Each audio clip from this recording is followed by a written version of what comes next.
National education consultants association మరియు Adi Shankara university ఆధ్వర్యంలో the biggest education expo in Nellore.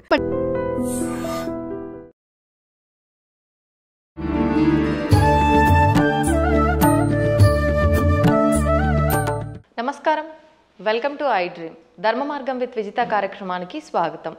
ప్రస్తుతం మనతో పాటు ఉన్నారు ఆధ్యాత్మిక గురువులు, ప్రణవ పీఠాధిపతులు, త్రిభాషా మహా సహస్ర అవధాని డాక్టర్ శ్రీ వద్దిపర్తి పద్మాకర్ గారు. ఇప్పుడు గురువుగారితో మాట్లాడి మరిన్ని విషయాలు తెలుసుకుందాం. మనకున్న సందేహాలన్నింటినీ కూడా నివృత్తి చేసుకునే ప్రయత్నం చేద్దాం. నమస్కారం గురుగారు. గురుగారు, ఈ మధ్య కాలంలో ఎక్కువగా ఆడవాళ్ళు లలితా సహస్రనామ పారాయణం అనేది చేస్తూ ఉన్నారు. అంటే అది ఆలయంలో కూర్చొని చేసినా సరే, ఇళ్లలో అయినా సరే, ఒక నలుగురు అంతా ఒక దగ్గర కూర్చొని పారాయణం అనేది చేయడం ఎక్కువగా చూస్తూ ఉన్నాం. అయితే ముందు నుంచి లలితా సహస్రనామ పారాయణము ఇదంతా కూడా వైశిష్ట్యం ఉన్నప్పటికీ ఏదైనా ఒకరు మొదలు పెట్టారు అంటే దాని గురించి ఇంకెక్కువగా ఇప్పుడే కొత్తగా ఏదో ఉంది అనేటట్టుగా మాట్లాడుకుంటారు. అసలు ఏంటండి లలితా సహస్రనామ పారాయణం చేయవల్ల కలిగే ఫలితాలు ఏంటి? సృష్టౌ యా సర్గరూప జగదవన విధౌ పాలినీ యా చ రౌద్రీ సంహారే చాపి యస్యా జగదిదమఖిలం క్రీడనం యా పరాఖ్య పశ్యంతి మధ్యమాథో తదను భగవతీ వైఖరీ వర్ణరూప శాశ్వద్వాచం ప్రసన్నా విధి హరిగిరిశారాధితాలంకరోతు. త్రిమూర్తుల చేత కూడా ఆరాధింపబడి అమ్మవారికి నమస్కారం చేసుకుందాం. నిజానికి అమ్మవారి ఉపాసన ఇవాటిది ఎప్పటిదీ కాదు, ఎన్నో యుగములుగా వస్తూనే ఉన్నది. పార్వతీమాతని ఎంతో భక్తి శ్రద్ధలతో ఆరాధించినట్టుగా శ్రీరామచంద్రుడు పురాణాల్లో ఉంది. రామాయణంలో కూడా విశ్వామిత్రుడితోటి ప్రయాణం చేస్తున్న రామలక్ష్మణులు దారిలో కుమారస్వామి కథ, గంగావతరణ కథ, పార్వతీ పరమేశ్వరుల కథ ఇవన్నీ శ్రద్ధగా విన్నారా లేదా? అప్పుడు కూడా రామచంద్రుడు పార్వతీదేవిని ఎంతో భక్తితో మనస్సులో ఉపాసించిన వాడే. కాకపోతే ఈ కలియుగంలో ఉన్న మానవుల లక్ష్యం ఏంటంటే కొత్తగా ఒకళ్ళు పారాయణ చేస్తే అదే పారాయణ చేయటం వల్ల ఇదేదో కొత్తగా వచ్చింది అన్నట్టుగా దాన్ని ప్రచారం చేస్తున్నారు. కానీ నిజానికి ఈ సమస్తోప కార్యక్రమాలు కూడా, ఈ ఉపాసనా కార్యక్రమాలన్నీ కూడా ఎప్పుడూ యుగయుగాలుగా ఉన్నాయి. ఇప్పుడు నేను చదివిన శ్లోకం దేవీ భాగవతంలో ఆది మంత్ర శ్లోకం కాబట్టి దేవీ భాగవతం వేదవ్యాసుని చేత రచింపబడింది. దేవీ భాగవతం రెండూ కలిస్తేనే భాగవతం. అది పాండిత్యం ఉన్న వాళ్ళకి తెలుస్తుంది, సంస్కృతం మీద పట్టున్న వాళ్ళకి తెలుస్తుంది. ఇతరుల యొక్క వ్యాఖ్యానాలు చదువుకుని వాళ్ళ శ్లోకాల తాత్పర్యాలు తెలుసుకునే వాళ్ళకి మాత్రం తెలియదు అనుకోండి. అందులో ఈ లలితా సహస్రనామం యుగ యుగాల చరిత్ర కలిగినది. మహానుభావులు ఎంతోమంది ఉపాసించారు. అమ్మవారి గురించిన ఉపాసన మహాభారతంలో ఆదిపర్వంలో కనపడుతుంది, సభాపర్వంలో కనపడుతుంది, అరణ్యపర్వంలో కనపడుతుంది, ఇంకా విరాట పర్వంలో చెప్పేకర్లా. ఇప్పుడు ఈ లలితా సహస్రనామంలో ఉన్న నామములను గుదిగురిచ్చి ఒక స్తోత్రంగా ధర్మరాజు చేశాడు. ధర్మరాజు విరాటరాజు గారి కొలువులోకి వెళ్లే ముందు ఒక ఆలయం ప్రాంగణం దగ్గర నిలబడి అమ్మవారిని 24 శ్లోకాల్లో స్తోత్రం చేశాడు. ఆ తర్వాత వీళ్ళంతా మారువేషాలు వేసుకుని విరాటరాజు గారు కొలువులోకి వెళ్ళారు. కానీ చిత్రం ఏంటంటే నిజానికి అమ్మవారిని స్తోత్రం చేసింది ఎవరు? ధర్మరాజు. ఎక్కడ? మహాభారతంలో విరాట పర్వంలో విరాటరాజు గారి కొలువు దగ్గరికి వెళ్లే ముందనమాట. అంటే ధర్మరాజు గారేమో కంకుభట్టి అనే పేరుతోటి, భీముడు వంటలవాడు వలలుడు వేషంలో, అర్జునుడు పేడి రూపంలో, బృహన్నల రూపంలో, నకుల సహదేవులు వరుసగా అశ్వనీ పాలకులు, అశ్వపాలకులను గోపాలకులుగా వెడుతున్నారు. ద్రౌపదీదేవి మానిని అనే పేరుతోటి వెడుతోంది, మాలినిగా, ఇది సైరంధ్రిగా. విరాట పర్వాన్ని నర్తనశాలగా సినిమా తీశారు.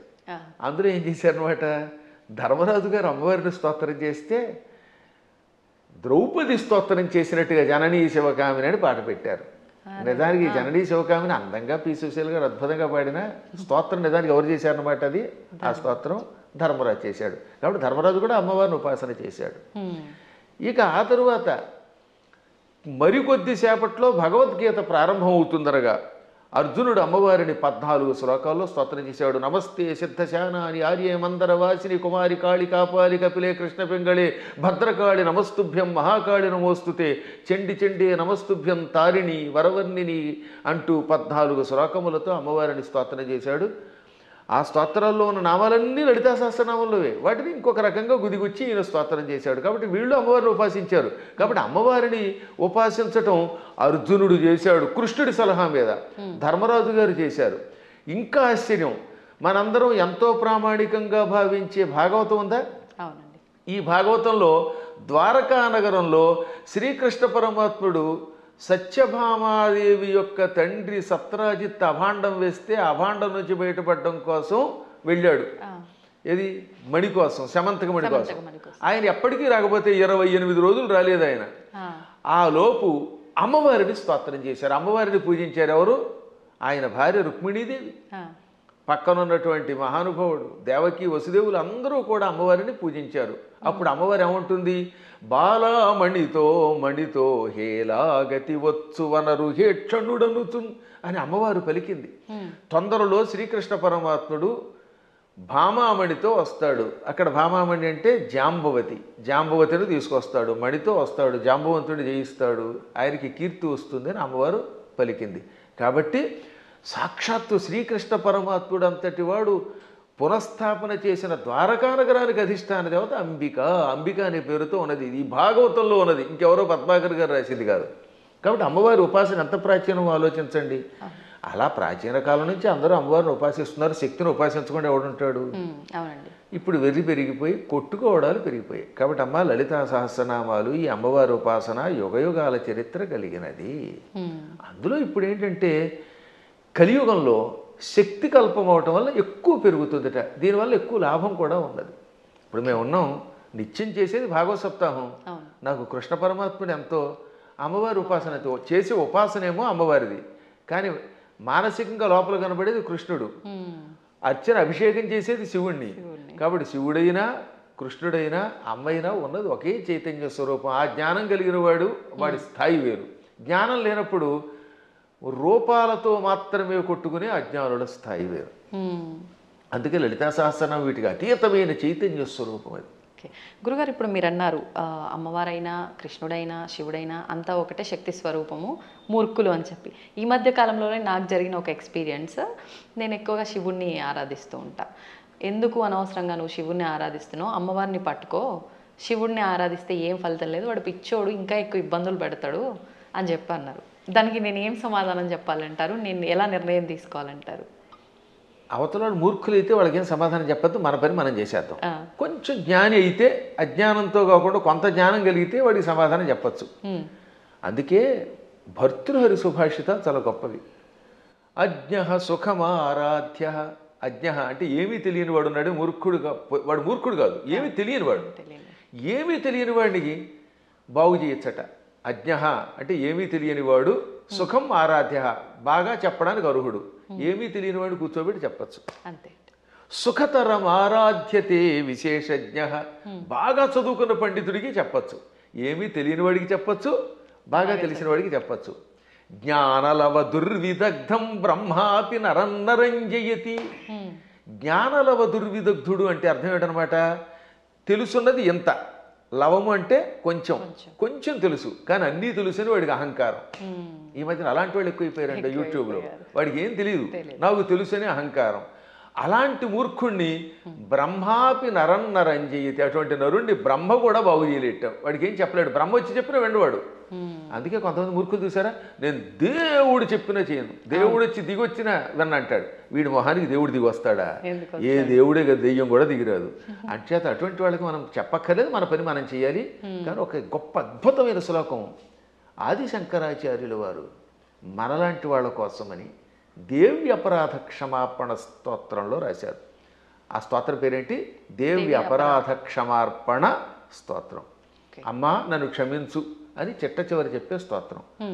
అద్భుతమైన స్తోత్రం అది. కొంతమంది వాళ్ళు అది కూడా ఆయన రాయలేదని పిచ్చివాదం చేసేవాళ్ళు ఉంటారు, వాళ్ళని మనం పక్కన పెట్టేద్దాం. కానీ చితాభస్మాలేపో గరళమశనం దిక్పటధర జటాధారి కంఠే భుజగపతిహారీ పశుపతి కపాలీ భూతేశో భజతి జగదీశైక పదవీం భవాని త్వత్పాణిగ్రహణ పరిపాటీ ఫలమిదం. భవాని అంటే ఓ పార్వతి, నీ భర్త శివుడి దగ్గర ఏముందమ్మో గొప్పతనం. ఇది ఎంత గొప్పగా ఉంటుంది ఈ స్తోత్రం చివరిదాకా వినాలి జాగ్రత్తగా. ఆయన చితాభస్మాలేప, ఎవడో శవాన్ని తీసుకెళ్ళి శ్మశానంలో కాల్చారు. ఆ కాల్చగా వచ్చిన బూడిని ఏమంటారు? చితాభస్మము. చితి మీద నుంచి వచ్చినటువంటి భస్మం. ఆ భస్మాన్ని ఆలేప, ఒంటికి పూసుకుంటున్నవాడు. మనం గంధం పూసుకుంటాం అంటే మా బొట్టి వాళ్ళం పూర్వం గంధం అరగ తీసుకు పూసుకునేవాళ్ళం. మీ బొట్టి వాళ్ళు ఈ మధ్యన పెర్ఫ్యూమ్స్ వచ్చాయి కదా, కిష్కం కిష్కం అనేది ఏదో కొట్టుకుంటాడు, మళ్ళీ అందులోంచి గాలి వస్తుంది, అందులోంచి వచ్చేది గాలేగా పొగే కానీ మళ్ళీ అడ్వర్టైజ్మెంట్లు. సరే ఏది ఏమైనా మొత్తం మీద సుగంధ ద్రవ్యాలు పూసుకుంటారు. ఆయన మాత్రం ఒంటికి ఏం చేస్తాడు? కాష్టంలో బూడిద పూసుకుంటాడు. పోని ఆహారం ఇడ్లీలో చపాతీలో బూరిలో గారెలో దద్దోజనో తిండు గరళ వశనం విషమే ఆహారంగా స్వీకరించాడు. ఇంకా మంచి బట్టలు కట్టుకుంటున్నాడా? కనీసం పద్మాకర్ గారైనా అంతో ఎంతో మంచి లాల్చీ వేశారు. కానీ ఆయన దిక్కులే వస్త్రం. దిక్కు అంటే తూర్పు మొదలుకు అన్ని దిక్కులు. పటము అంటే వస్త్రం. దిక్పటధర అంటే దిక్కులను వస్త్రముగా ధరించేవాడు. అదే దిగంబరుడు అంటే. దిక్కు అంబరహ దిగంబరహ. అంబరం అంటే వస్త్రం. దిక్కులు వస్త్రంగా ధరించేటంటే అర్థం ఏంటమ్మా? ఇప్పుడు ఉదాహరణకి ఈ గదే పద్మాకర్ గారికి బట్ట అంటే ఇంక వేరే వస్త్రం వేసుకోలేదు. అది దిక్కులు వస్త్రంగా ధరించేటంటే ఏ బట్టలు లేకుండా ఉన్నాడు. అక్కడికి అది అయిపోయింది. ఇక తర్వాత ఏమంటున్నాడైనా? జటాధారి, చక్కగా క్రాఫ్ దువ్వుకోడు, కర్లింగులు లేవు, కటింగులు లేవు, జడలు అట్టలు కట్టేసి ఉంటాయి. ఆ అట్టలు కట్టిన జడల్ని ధరిస్తున్నాడు. మెడలో బంగారపు గొలుసు ఒక్కటి కూడా లేదు. భుజగపతిహారి, బుస్సుమని మీదకి వచ్చే కాటురాజు గారిని మెడలో వేసుకున్నాడు. ఆయన పావుని గొలుసుగా వేసుకున్నాడు. పశుపతి, ఇంకా ఆయన ఎవరికి అధిపతి? పశువులకు అధిపతి. చేతిలో చూస్తే ఏ కంచమో ఆకో పుచ్చుకుని వాళ్ళంతా బఫేని పెడుతున్నారుగా. ఆయన స్వామివారు ఏం చేస్తున్నారట? కపాలం ధరిస్తాడు. భిక్షాపాత్రగా చేతిలో పుర్రిని ధరించాడు, బ్రహ్మ కపాలాన్ని. భూతేశ, భూతాలకు అధిపతి. ఇవన్నీ అవలక్షణాలు పైకి కనపడ్డాం. కానీ ఇన్ని అవలక్షణాలున్న జగదీశైక పదవీం భజతి అంటే సమస్త లోకాలకి ఈశ్వరుడు అవుతున్నాడు. జగదీశ్వరుడు అనగా సమస్త లోకాలకి అధిపతి, చక్రవర్తి. అన్ని లోకాలని పరిపాలించడానికి కావలసిన అర్హతలు వచ్చేసాయి ఆయనకి. లోకాలన్నిటినీ పరిపాలిస్తున్నాడు. కారణం ఏమిటో తెలుసా? భవాని త్వత్పాణిగ్రహణ పరిపాటి ఫలమిదం. నీ పాణిగ్రహణం చేశాడు, నీ చెయ్యి అందుకున్నాడు అంటే నిన్ను పెళ్లి చేసుకున్నాడు. అమ్మ ఆయనలో అన్ని అవలక్షణాలే, అయినా లోకాలను పరిపాలిస్తున్నాడు. కారణం నిన్ను పెళ్లి చేసుకోవడం. ఇదంతా నీ అనుగ్రహం. అంటే ఇందాక ఒక ఆవిడ చెప్పిందనోగా, ఏమని? అమ్మవారిని పూజిస్తే లాభం ఆయన దగ్గరే ఉంది అని. ఈ పై శ్లోకం యొక్క తాత్పర్యం ఇలా కనపడుతుంది. అంటే ఇందాక మీరు అన్నట్టు మిడిమిడిగా తెలుసుకొని మాట్లాడే మాట. ఇప్పుడు ఈ శ్లోకంలో ఉన్న అంతరార్థం తెలిస్తే మనకు ఆశ్చర్యం కలుగుతుంది. సామాన్యుడి భాషలో చెప్పాలంటే వాడికి పిచ్చెక్కుతుంది. ఇప్పుడు అమ్మవారిని పార్వతి అనలేదండి. పార్వతి అంటే పర్వతరాజు కూతురు, పుట్టింటి వారి పేరుతో పిలవాల. భవాని అన్నాడు ఆయన. భవాని అంటే అర్థం ఏంటి? భవస్య పత్ని భవాని అంటే శివుడి పెళ్ళామా. దాని అర్థం ఏంటి? మళ్ళీ అక్కడ ఏమంటున్నాడంటే ఆవిడ్ని ఓ శివుడి పెళ్ళామా అన్నాడు. మనకి ఏమనిపిస్తుంది? ఆవిడ పొగిడినట్టేం లేదు. మళ్ళీ వచ్చేసరికి నువ్వు ఎన్ని గొప్ప లక్షణాలు ఉన్నా, నీ వల్ల ఆయనకు గొప్పతనం వచ్చినా నువ్వు శివుడి పెళ్ళానివే. నీ అనేది నీప్ అని ఒకటి ఉంటుంది వ్యాకరణంలో. ఆ నీప్ అనేది కొన్నింటికి చేరితే భార్య అని అర్థం వస్తుంది. ఆ ఏ ఏ పదాలకి? భవ దానికి నీపు చేరితే భవాని, మృడ నీపు చేరితే మృడాని, రుద్ర నీప్పు చేరితే రుద్రాణి, శర్వ శర్వాణి. వీటికి భార్య అని అర్థం వస్తుంది. అందులో శివాని లేదు. అందుకే శివాని అనే శబ్దం అసాధు. శివాని అని వాడేస్తారు కానీ శివశబ్దం పక్కన నీపు ఉండదు. భవ, రుద్ర, మృడ, శర్వ ఇది ఆకృతి గణం. వీటికి మాత్రమే చేరితే భవాని, రుద్రాణి, మృడాని, శర్వాణి అవుతాయి. కాబట్టి ఇంత చేసి నువ్వు ఎంత గొప్పదానివైనా, నీ వల్ల ఆయనకి వచ్చినా నువ్వు ఆయన పెళ్ళానివే అని చెప్పడం.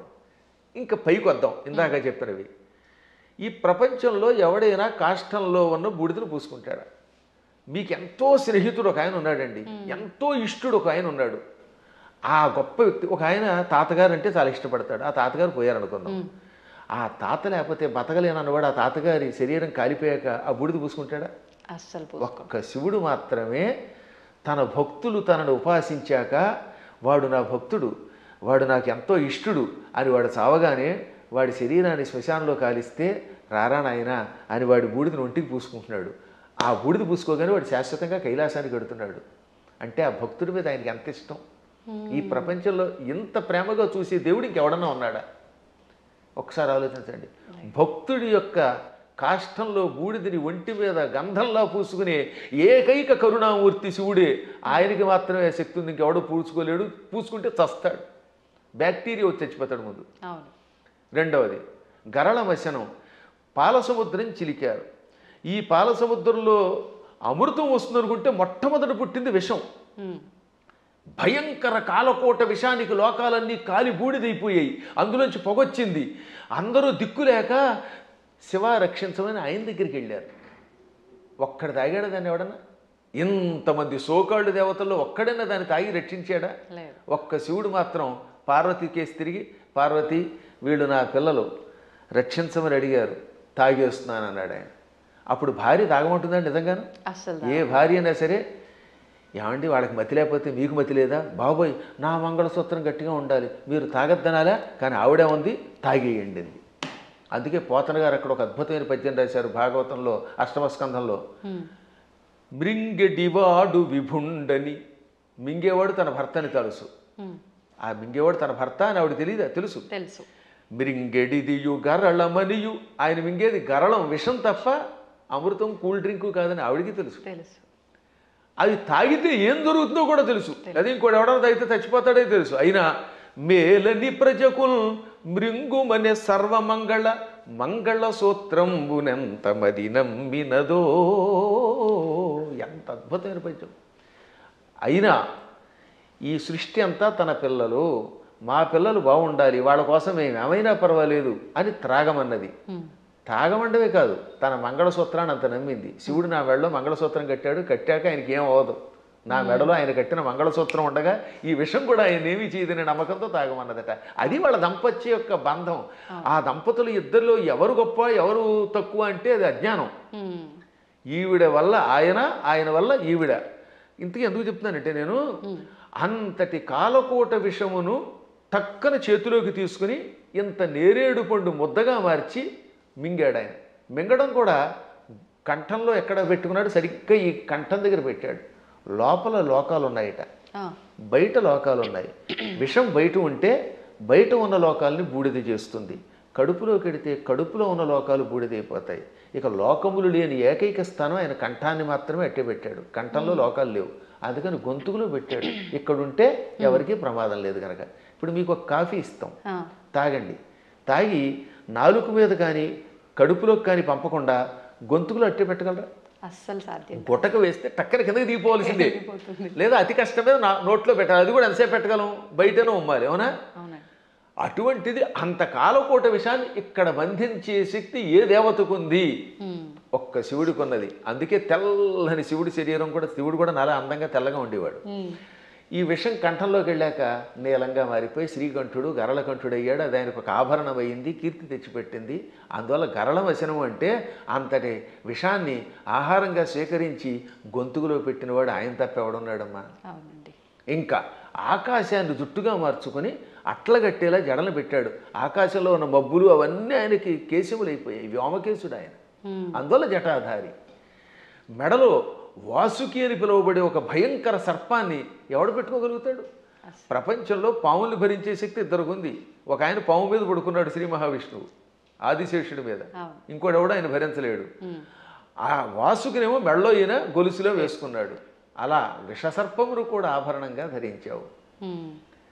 పశుపతి అంటే మనందరం పశువులం.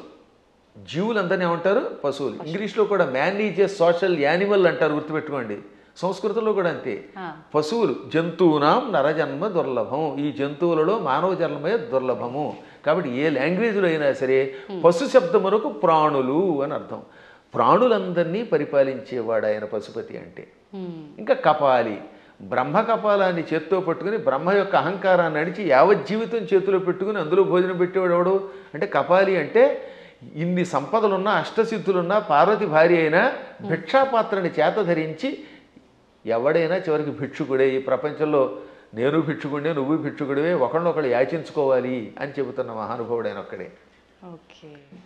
ఇంకా భూతేశ, భూతములంటే మీరు అనుకున్నట్టుగా హేహాన్ మీదకి వచ్చే భూతాలు కాదు, పంచభూతాలు.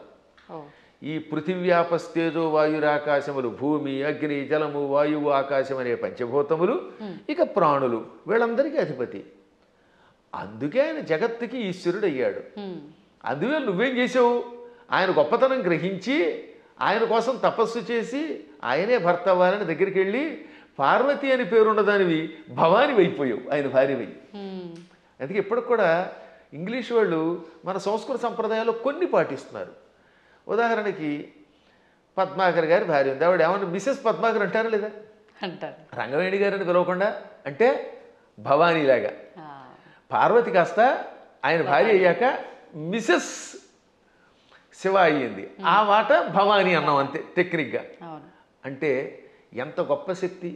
శివుడి భార్యని అనిపించుకోవడానికి ఇష్టపడుతోంది కానీ నేను పార్వతిని ఫలానా వాళ్ళ పుట్టింటి వారి సంబంధమైందని అనిపించుకోవడానికి ఆవిడ ఇష్టపడటం లేదు. ఈ లక్షణాలు ఆయనలో గొప్పవి కాబట్టే ఆయనని నువ్వు వరించావు, నీ వల్ల ఆయన పార్వతీ వల్లభుడయ్యాడు. ఈ విధంగా ఇద్దరు గొప్పవారే. ఇంక చివరిగా దిక్పటధరహ అంటే దిక్కులే వస్త్రములంటే మొత్తం ప్రపంచమంతా వ్యాపించినవాడు. అది వ్యాపిస్తే కదా బట్ట అయ్యేది. మీరు ఆలోచించండి, తూర్పు, పడమర, ఉత్తరం, దక్షిణం, ఆగ్నేయం, నైరుతి, ఈ వాయువ్యం, ఈశాన్యమని పిలువబడే దిక్కులు పైన కింద ఉన్నవి మనకు బట్ట అవ్వాలంటే మనం అంత శరీరం కలిగిన వాళ్ళు అయ్యి ఉండాలి.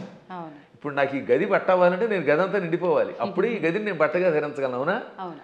అందువల్ల సర్వవ్యాపకుడని అర్థం.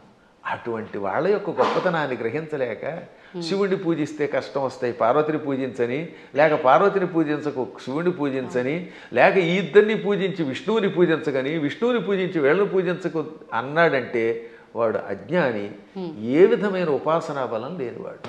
అందువల్ల వీటికి అతీతంగా సర్వవ్యాపకుడైన శివుడు ఆయన ఏకో దేవ, ఏకో దేవ కేశవో వా శివో వా, ఒకడే దేవుడు. నువ్వు శివుడను, కేశవుడను, పార్వతి అను, లేక లక్ష్మి అను, సరస్వతి అను, కుమారస్వామి అను, విఘ్నేశ్వరుడను, ఇన్ని రూపములతో కనపడుతున్న పరమాత్మ ఒక్కడే. గురుగారు, అంటే మాలాంటి జ్ఞానం లేని వాళ్ళము ఇలాంటి పిచ్చి ప్రశ్నలు వేయటంలో అర్థం ఉంది, వాదించడంలో అర్థం ఉంది.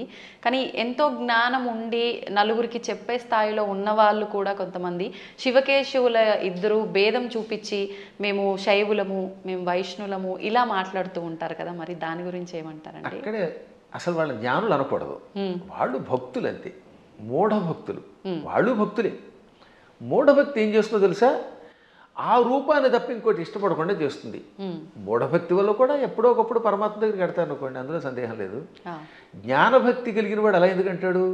జ్ఞానంతో ఉన్నవాడు వాడు ఏ రూపం చూస్తే ఆ రూపంలోనే ఇంకోటి వస్తాడు. మహానుభావులైన ఋషుల్ని నేను చూశాను కదా, వశిష్ఠుడు ఉన్నాడు, రాముడిలో శివుని చూడగలిగాడు, శివుడిలో రాముడిని చూడగలిగాడు.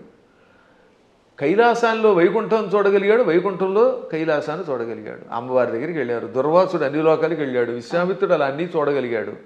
వాళ్ళు జ్ఞానులు. ఇంకా మూఢభక్తులు అంటే ఏమిటనమాట? నేను ఆ రూపమును తప్ప ఇంక దేన్ని చూడండి అంటాడు ఆయన. ఆ ఆశ్చర్యం ఏమిటంటే తులసీదాసు గారు తన ఆత్మచరిత్ర రాసుకున్నాడు. ఆయన బృందావనం వచ్చాడు. అక్కడ కృష్ణుడు కనపడగానే కళ్ళు మూసుకున్నట్ట. ఏమి నాయన నన్ను చూడగానే కళ్ళు మూసుకున్నావు, నన్ను ఎందుకు చూడటం లేదంటే నేను రామభక్తుడిని, రాముడి తప్పేవాడిని చూడన్నాడు. అప్పుడు ఆ కృష్ణుడు ఏమన్నాడు? రాముడైనా కృష్ణుడైనా నేనే కదా, నువ్వు భాగవతం చదివినవాడివి, నేను ఎన్నో అవతారాలు ఎత్తానని నీకు తెలుసు కదా అంటే అన్నీ నాకు అనవసరం, నువ్వే అన్ని రూపాలు, నువ్వే మత్స్యకూర్మాది సమస్త అవతారాలు ధరించావు, అయినా నేను రాముడి తప్ప చూడను, నాకు ఆ కోదండం పుచ్చుకుని ఏకపత్నిరతుడిగా ఉన్న రాముడే కావాలి, కృష్ణుడు వద్దన్నాడు. అప్పుడు ఆయన నవ్వి రాముడిగా, ఇది కృష్ణ విగ్రహంలో ఉన్న స్వామివారు రాముడిగా దర్శనమిచ్చాక అప్పుడు నమస్కరించాడు. అప్పుడు ఆయన కనువిప్పి కలగజేసి, పిచ్చివాడా, పువ్వులు వేరైనా ఏ పువ్వుతో చేసినా పూజ ఒకటే కదా, అంతే అండి. ఎదురుగుండా నువ్వు ఒక విగ్రహం పెట్టుకున్నావు, ఒక్కోసారి గన్నేరు పువ్వులు, ఒక్కోసారి మందార పుష్పాలు, మరోసారి ఏమో సంపంగులు ఇలా దొరుకుతాయి. ఏ పుష్పంతో పూజ చేసినా పూజ ఒకటే, పువ్వులు వేరైనా పూజ ఒకటే. అలాగే మూర్తులు వేరైనా అందులో ఉన్న చైతన్యం ఒకటే. ఈ మాత్రం జ్ఞానం లేకపోతే నీకు ఎప్పటికీ మోక్షం వస్తుందనగా అప్పుడు పశ్చాత్తాపంతో ఆయన రాముడైనా కృష్ణుడైనా ఒకటే అని హిందీలో ఒక స్తోత్రం రాశాడు. దాన్ని తెలుగులోకి అనువాదం చేసి శ్రీకృష్ణాంజనేయ యుద్ధం అని ఒక సినిమా ఉందిరండి. అందులో చాలా అద్భుతంగా రాశారు. ఘంటసాల వారు చాలా బాగా పాడారు. చిట్ట చివరిలో ఆంజనేయుడు జ్ఞానోదయం పొందినట్టుగా ఆ పాట పెట్టారు. పూలు వేరైనా పూజ ఒకటని నేటికి తెలిసెను ఓ దేవా, రాముడవైనా కృష్ణుడవైనా ఆదిదేవుడవు నీవేనయ్యా, రాముడవైనా కృష్ణుడవైనా ఆదిదేవుడవు నీవేనయ్యా. హరే రామ హరే కృష్ణ హరే రామ హరే కృష్ణ హరే రామ హరే కృష్ణ. అందుకని మన వాళ్ళు హరే రామ హరే కృష్ణ అన్నారు. పరమాత్ముడు ఒకటే. కానీ మూఢత్వం ఉన్నంత వరకు, పూర్వజన్మ యోగం ఒకటి ఉన్నంత వరకు చచ్చిన ఈ సత్యాన్ని వాడు అంగీకరించలేదు. కర్మ. ఏ నదుల్లో కూడా రండి, అదే గంగాజలం, గంగ ఓ చోట, ఇంకో చోట కృష్ణ, ఓ చోట గోదావరి, మొత్తం మీద నీరే. కొంచెం భేదాలు ఉంటాయి. ఎందుకనంటే ఆ ప్రాంతాన్ని బట్టి, మూలికలు బట్టి. గంగ గంగే, ఇంకో దక్షిణ గంగ గంగే. కానీ వీటిలో ఎన్ని కొలుస్తున్నాయి? మనం కూడా అలాగే మూర్తులలో ఉన్నప్పుడు ఆ భేదాలను బట్టి ఒక్కొక్క రూపంలో ఒక్కొక్క పని చేస్తాడు. కానీ చిట్ట చివరికి వచ్చేసరికి అన్నీ ఒకటే. కృష్ణుడు చెప్పాడా లేదా? చిట్ట చివరికి నేనే అన్నాడు ఆయన. భగవద్గీతలో విభూతి యోగంలో ఎవరెవరిలో ఏ విభూతి ఉందో అది నేనేం చెప్పాడు ఆయన. యద్యద్విభూతివత్సర్వం తత్తదూర్జితమేవవా. ఎవరెవరిలో ఏ శక్తులునే నావే అని చెప్పడానికి వరుసగా చెప్పుకొచ్చాడు అనమాట. మృగాణాంచ మృగేంద్రోహం, జంతువులలో సింహాన్ని నేను, మృగాలలో సింహాన్ని నేను. వైనతేయశ్చ పక్షిణాం, పక్షులలో గరుత్మంతుణ్ణి నేను. ప్రహ్లాదశ్చాపి దైత్యానాం, రాక్షసులలో ప్రహ్లాదుణ్ణి నేను. అలా కవులలో ఉసినసుణ్ణి అంటే శుక్రాచార్యుణ్ణి నేను. బుద్ధిమంతులలో బృహస్పతిని నేను. చివరికి బృహస్పతి శుక్రుడు కూడా ఆయనే. అలాగే శంకరశ్చాపి రుద్రాణం, ఏకాదశి రుద్రుల్లో శంకరుణ్ణి నేను. అర్థమైందా? చివరికి శివుడు కూడా నేనే. ఆ విధంగా సమస్తం నేనే. కాబట్టి ఆయన కానిదంటూ ఏమీ లేదు. గురుగారు, భగవంతుడు ఇప్పుడు ఇన్ని రూపాల్లో ఉన్నాడు. శివుడైనా విష్ణువైనా భేదమే లేదు. కానీ విష్ణుమూర్తి అవతారాలలోనే, కొన్ని అవతారాలలో, దశావతారాలలో రాముడు కృష్ణుడు కూడా ఆయన అవతారమే. కానీ వాళ్ళు దేవుళ్ళు కాదు, మానవులు. వాళ్ళు దేవుళ్ళు అనకూడదు, ధర్మానికి ప్రతిరూపాలుగా మనం భావించాలి అని అంటూ ఉంటారు. దాన్ని ఎలా తీసుకోవచ్చు అంటారు? ఇదో పెద్ద సమస్య అని చెప్పాను కదా. ఈ పెద్ద ఎవడికి వాడు మేధావి అయిపోవడం వల్ల వచ్చిన పెద్ద. భగవంతుడు శ్రీ మహావిష్ణువు 22 అవతారాలు ఎత్తాడు. ఎన్ని? 22. ఈ 22లో 21 అవతారాలు అంశ అవతారాలు అంటారు. ఒక్క అవతారం పరిపూర్ణ అవతారం. సనక సనందనాదులు, వృషభావతారము, కపిలావతారము, పరశురామావతారము, వేదవ్యాసావతారము, ఇవన్నీ అంశ అవతారాలు. వాటిలో ఈ మత్స్యావతారం, కూర్మావతారం, వరాహావతారం, నరసింహావతారం, రామావతారం, ఇది పరశురామావతారం, ఇవన్నీ కూడా. ఒక్క కృష్ణుడు మాత్రం సంపూర్ణ అవతారం. కాబట్టి అందరూ అనుకున్నట్టుగా 10 కాదు అవతారాలు. భాగవతంలో ప్రారంభంలోనే ఉంటుంది, ప్రథమ స్కంధంలో 22 అవతారాలు చెబుతూ అందులో 21 అవతారాల్ని ఏతే చాంస కళా పుంస ఏతే చ అంశ కళా పుంస కృష్ణస్తు భగవాన్ స్వయం. 21 అవతారాలు అంశావతారాలు, అంశ కళలు. ఒక్క కృష్ణుడు మాత్రం పరిపూర్ణ అవతారం. అందుకే కృష్ణస్తు భగవాన్ స్వయం. ఒక్క రామావతారంలో నేను మానవుణ్ణి అని ఆయన అనకపోతే రావణుడిని చంపలేడు. ఎందుకని మానవుడి చేతిలో వాడు చస్తాడు కనుక. అందుకని ఆయనకి తెలియదు లోపల. ఆయన పరమాత్మని ఆయనకి తెలియకపోతే ఇన్ని పనులు ఎలా చేసాడండి? ఎంతమందికి శాప విముక్తి కలగజేశాడు, ఎంతమందిని వైకుంఠానికి పంపించగలిగాడు. కానీ పైకి చెప్పకూడదు. అందువల్ల పరమాత్మ నటించాలి లోపల. అందుకని మర్యాద పురుషోత్తముడుగా ఆత్మానం మానుషం మన్యే రామం దశరథాత్మజం. దేవతలంతా చిట్ట చివర వచ్చి, ఏది రావణవధ అయిపోయాక, నువ్వు విష్ణువు అంటే మీరు ఏదో విష్ణువు అంటున్నారు, అదిని పొగుడుతున్నారు, నాకు తెలియట్లేదు, నేను మాత్రమే అనుకుంటున్నాను, నన్ను నేను మానవుడు అనుకుంటున్నాను. ఆత్మానం అంటే నన్ను మానుషం మన్యే, మనిషిగా భావిస్తున్నాను. మన్యే అంటే భావిస్తున్నాను, అనుకుంటున్నాను. పైగా ఎవరట? రామం దశరథాత్మజం, దశరథుడు కొడుకేని రాముడు అనుకుంటున్నాను. మీరు ఎవరో అంటున్నారంటే అప్పుడు శివుడు వచ్చామన్నాడు. అక్కడ భలే చెప్తాడండి వాల్మీకి. షడర్థ నయన శ్రీమాన్ అన్నారు శివుణ్ణి. ఏమన్నారు? షడర్థ నయన. అసలు ఇటువంటి పదాలు వాల్మీకి తప్ప ఎవరు రాయలేరు, కవులు కాబట్టి బాగా రాస్తారు. నయన అంటే కళ్ళు కలిగినవాడు. షట్ అంటే అన్ని 6, అందులో అర్ధ అంటే అంత సగం. షడర్థనైన అంటే 6లో సగం 3 కళ్ళు కలిగిన వట్ట త్రినేత్రుడ. ఎంత త్రినేత్రుడు అనడానికి ఎంత చమత్కారం చేయాలి, బలి పెడతాడు కదా. అదే కవుల యొక్క చమత్కారం. అందువల్ల కవుల చమత్కారం తెలియక రామాయణం అర్థం కాక ఏదో పిచ్చివాగుడు అవుతారు. కానీ షడర్థనైన అండంలో అర్థం ఏంటో తెలుసా? 6ని 3గా చేశాడు, 6 శత్రువుల్ని 3గా చేశాడు. ఆ 3ంటిని సూర్యచంద్రులు అగ్నిగా మార్చి కళ్ళుగా పెట్టుకున్నాడు. వీటిల్లో సూర్యుడు స్వయం ప్రకాశకుడు, చంద్రుడు సూర్యుడు యొక్క కాంతి సేకరించి చల్లదనం ఇస్తాడు. ఈ 3 ఆయన దేన్నైనా భస్మం చేస్తాడు. అంటే కామక్రోధ లోభ మోహ మద మాత్సర్యాలనే శత్రువుల్ని 3 ముద్దలు చేసి ఈ 3 ముద్దల్ని కూడా ప్రజలకి త్రిగుణముల రూపంలో ఇచ్చి త్రిగుణములతో కూడిన ప్రజల్ని త్రిగుణాతీతుల్ని చెయ్యగలిగే శ్రీమాన్ సంపదలు కలిగిన వాడు శివుడు.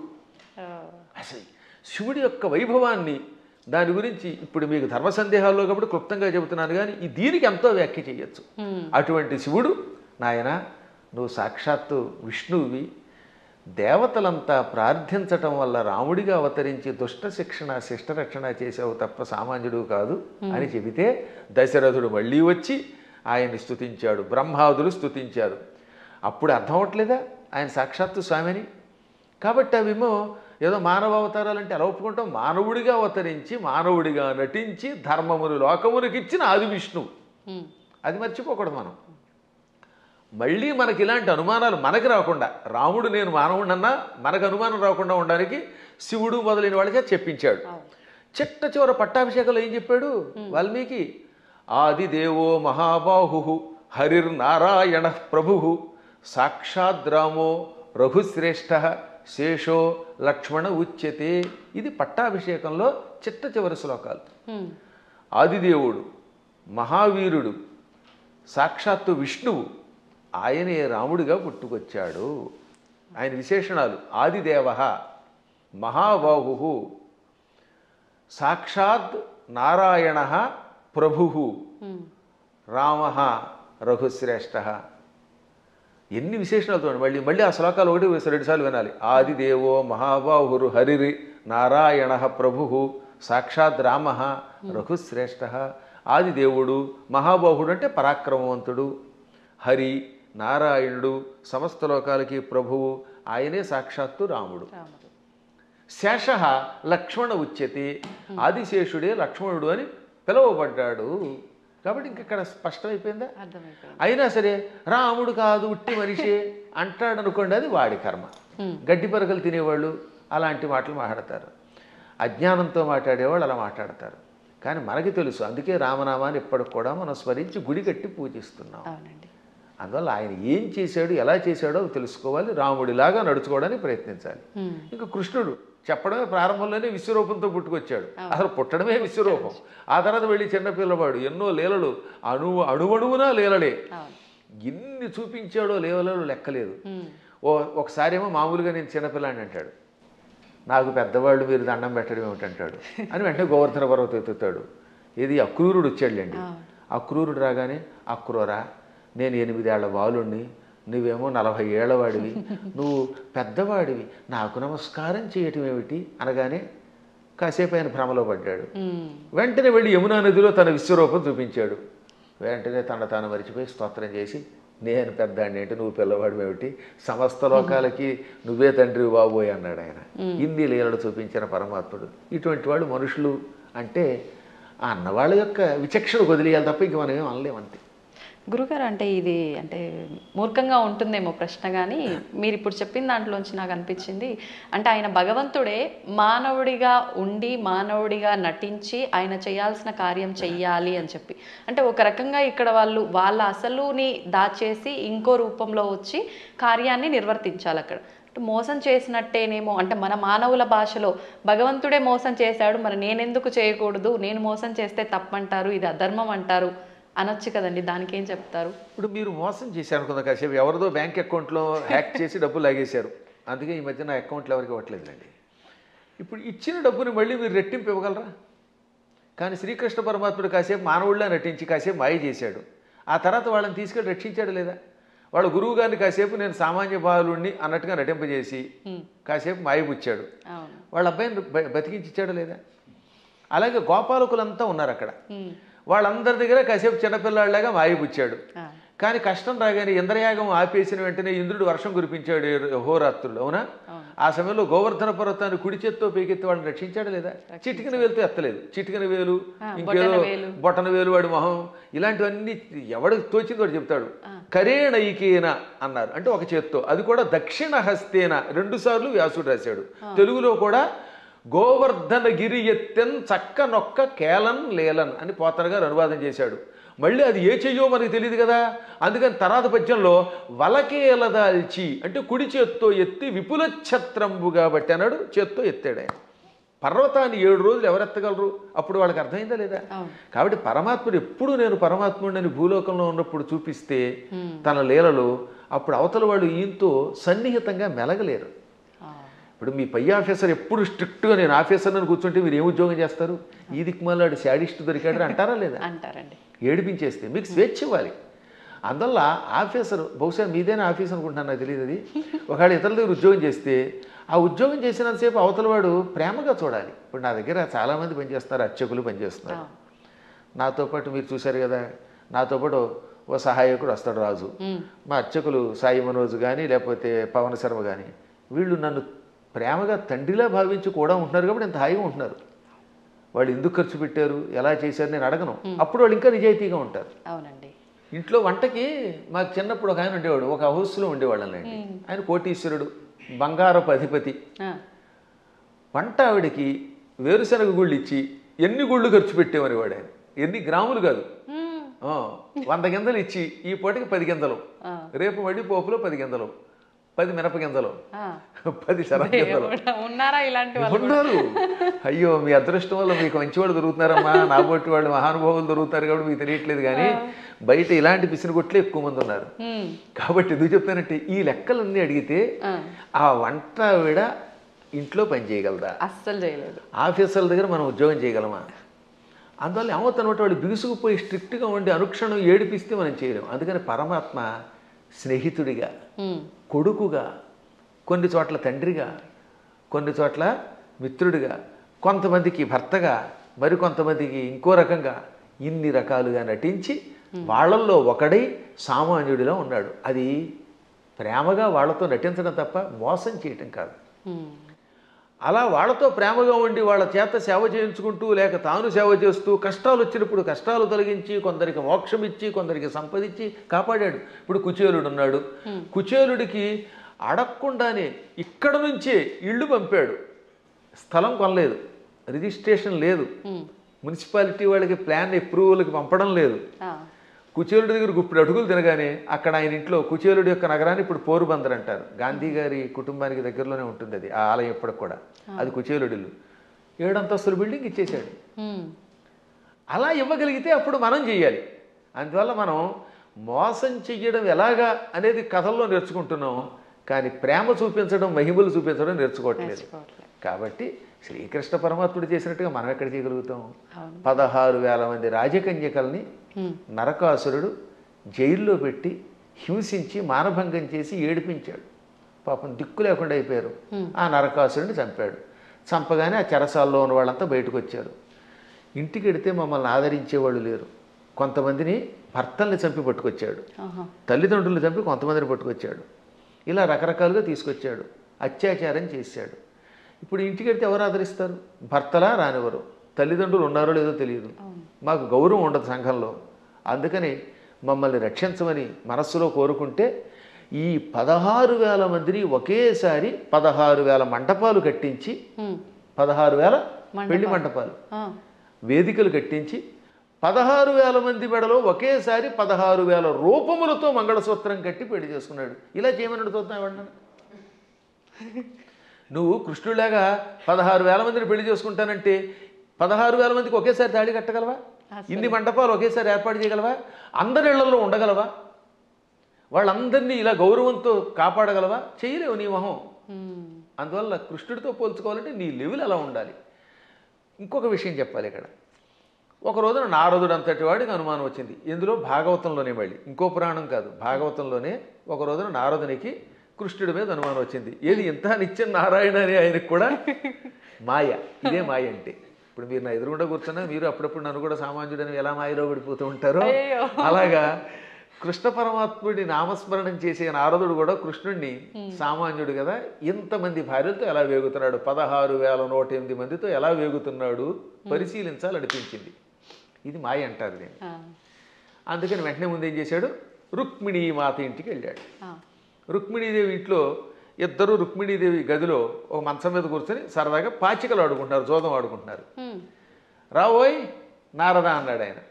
ఓ నమస్కారం చేసి, ఇప్పుడు రుక్మిణి దగ్గర ఉన్నాడు కదా, ఇక్కడ నుంచి రెండో భార్య జాంబవతి దగ్గరికి వెడదాం. రెండో ఆవిడ జాంబవతి, 3 సత్యభామ.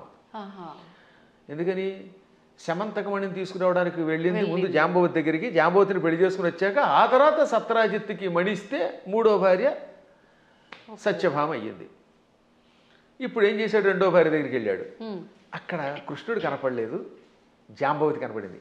అమ్మా జాంబవతి, ఈ కృష్ణుడు ఉన్నాడే ఆ రుక్మిణి దగ్గర అనేదో చెప్పబోతూ ఉంటే, ఏమిటి మహర్షి చెబుతున్నారు ఆవిడికి అని ఆవిడ పక్క నుంచి వచ్చేసాడు ఈయన. మా ఆయన ఇప్పటిదాకా నా పక్కనే ఉన్నాడు, నాకు జడేస్తున్నాడు, నువ్వేదో రుక్మిణి అంటున్నావు ఏమిటంది. అబ్బాయి లేదమ్మా, రుక్మిణి దగ్గరికి వెళ్లకుండా నీ దగ్గరికి వచ్చాడని చెప్పబోతున్నానని మాట మార్చి ఇక్కడి నుంచి సత్యభామ దగ్గరికి వెళ్ళాడు. అమ్మా సత్యభామ, నీకెన్ని కష్టాలు వచ్చాయి అనబోతూ ఉండగా, సత్యభామ ఏం కష్టాలు వచ్చాయి, మా ఆయన నాకు వంట చేసి పెడుతున్నాడు అంది. ఆ లోపల వంట చేసి పెడుతున్నాడు. ఇలా ఈయన రుక్మిణి, జాంబవతి, సత్యభామ, కాళింది, నాగ్నజితి, లక్షణ, సుదంత, భద్ర, ఈ 8 మంది పట్టమహిషులు, ఇంకా మిగిలిన 16,100 మంది, ఈ 8తో కలిసి 16,108. అందరి పేర్లు చెప్తాను, ఓ ఏడాది పడుతుంది మరి మీకు రాసుకోగలనండి వరసగా. వాళ్ళందరి పేర్లు నాకు తెలుసు, కంఠస్థం కూడా చేశాను. ఎవరికైనా ఓపిక ఉంటే ఓ ఎపిసోడ్ అంతా వాళ్ళ పేర్లు అలా చెప్పుకుంటూ వెళ్ళిపోతాను.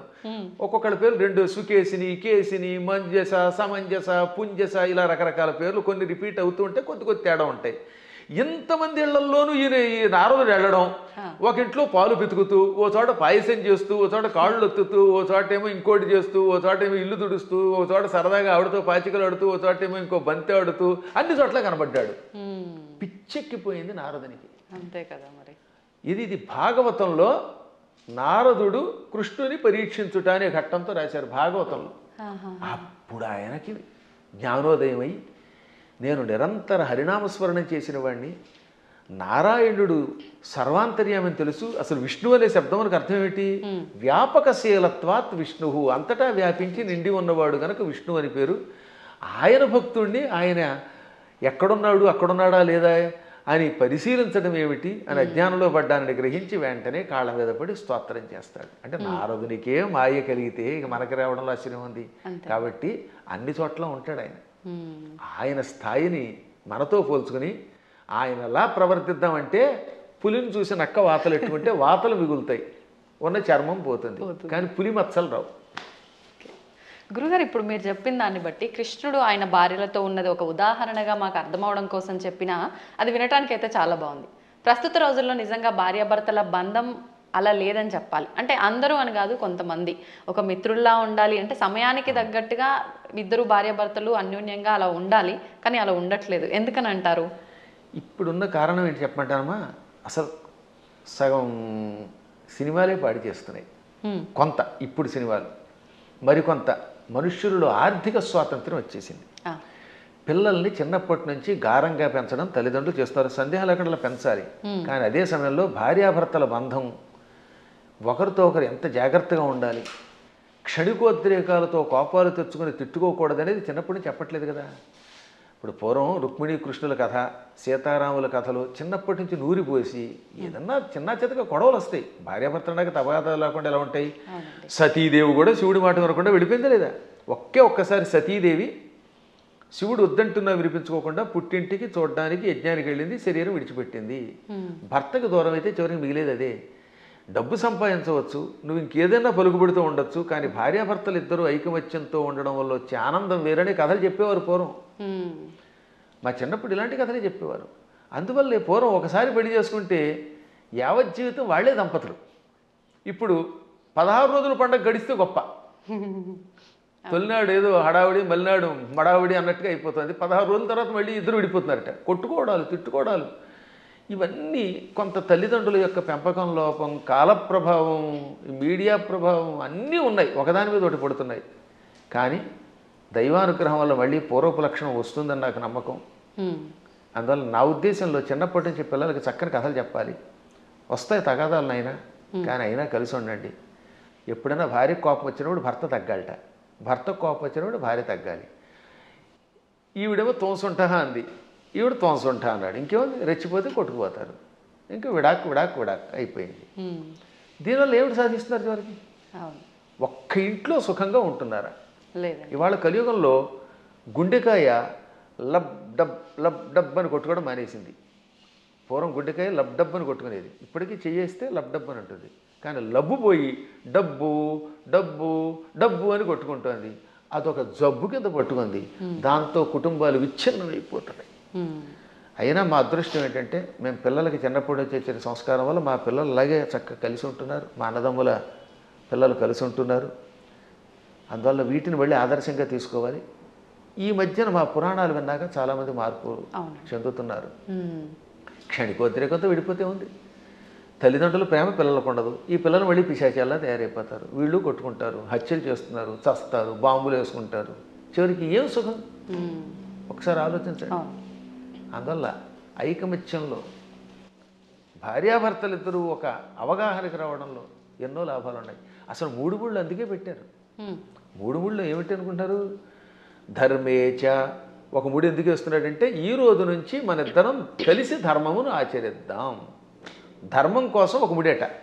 అంటే ఈ రోజు నుంచి భార్య భర్త ఇద్దరు కలిసి ధర్మమును ఆచరించెదరుగాక. అర్థేచ. ధనం విషయంలో కూడా మీకు మీరే మాకు మేమే అని కొట్టుకోకుండా నువ్వు సంపాదించు నేను సంపాదిస్తాం, ఇద్దరు డబ్బులు అక్కడ పెడదాం, ఇద్దరం కలిసి అవగాహనకు వచ్చి ఖర్చు పెట్టుకుందాం. ఈరోజు నువ్వు గొలుసు చేయించుకో, వచ్చే నెలలో నేను ఉంగరం చేయించుకుంటాను. ఆ తర్వాత ఇద్దరం కలిసి కొంత లోను పెట్టుకుని ఎలోనుగా బతకకుండా లోను పెట్టుకుని ఇల్లు కట్టుకుందాం, లోన్ తీర్చుకుందాం, ఇలా అనుకోవాలి. అలాగే ఏ విషయంలో అయినా ధనాన్ని విషయంలో భార్యాభర్తలు ఒకళ్ళకి తెలియకుండా ఒకళ్ళు ఖర్చు పెట్టకూడదు. అత్యావశ్యక స్థితిని ఉంటుంది అప్పుడు తప్ప. అందువల్ల అర్థము విషయంలో 2వ ముడి ఇవ్వాలి. ఇక 3వది కామేచ. కోరికలు కూడా ఇద్దరు కలిసి తీర్చుకోవాలి. ఆవిడికి దెబ్బకఠ దొంగల ముఠా సినిమా ఇష్టం, ఈయన గారికి ఏమో నాలాగే జయసింహ ఇష్టం. నేను జయసింహే చూస్తాను, కాదు నేనేమో ఇవే చూస్తాను అనకుండా ఓ రోజు జయసింహ, ఓ రోజు దెబ్బకఠ దొంగల ముఠా చూడండి. అలా ఇద్దరు కలిసి ఒకళ్ళు జానపదం ఇష్టం, ఒకళ్ళకి ఏదో గూఢచారి సినిమాలు ఇష్టం, ఒక్కొక్కళ్ళకి అవి ఇవి కాకుండా ఊడు పిల్లలు కొట్టుకునే సినిమాలు ఇష్టం. అలా ఇష్టాలు ఇద్దరు దాన్ని ఏమంటారు పంచుకోవాలి. ఇంకా 2వది భార్యామడికి రోజు మైసూరు బజ్జీ ఇష్టం, ఈ భర్త గారి కర్మ వాడికి ఎప్పుడు ఫ్రైడ్ రైస్ ఇష్టం. అప్పుడు ఇద్దరు కొట్టుకోకుండా 2 చేసుకుని 2 చెరిసగా తినమనండి, ఏం చేస్తాం? అలా కోరికలు కూడా కలిసి తీర్చుకోవాలి. అందుకని ధర్మేచ అర్థేచ కామేచ నాతి చరామి అన్నాడు ఆయన.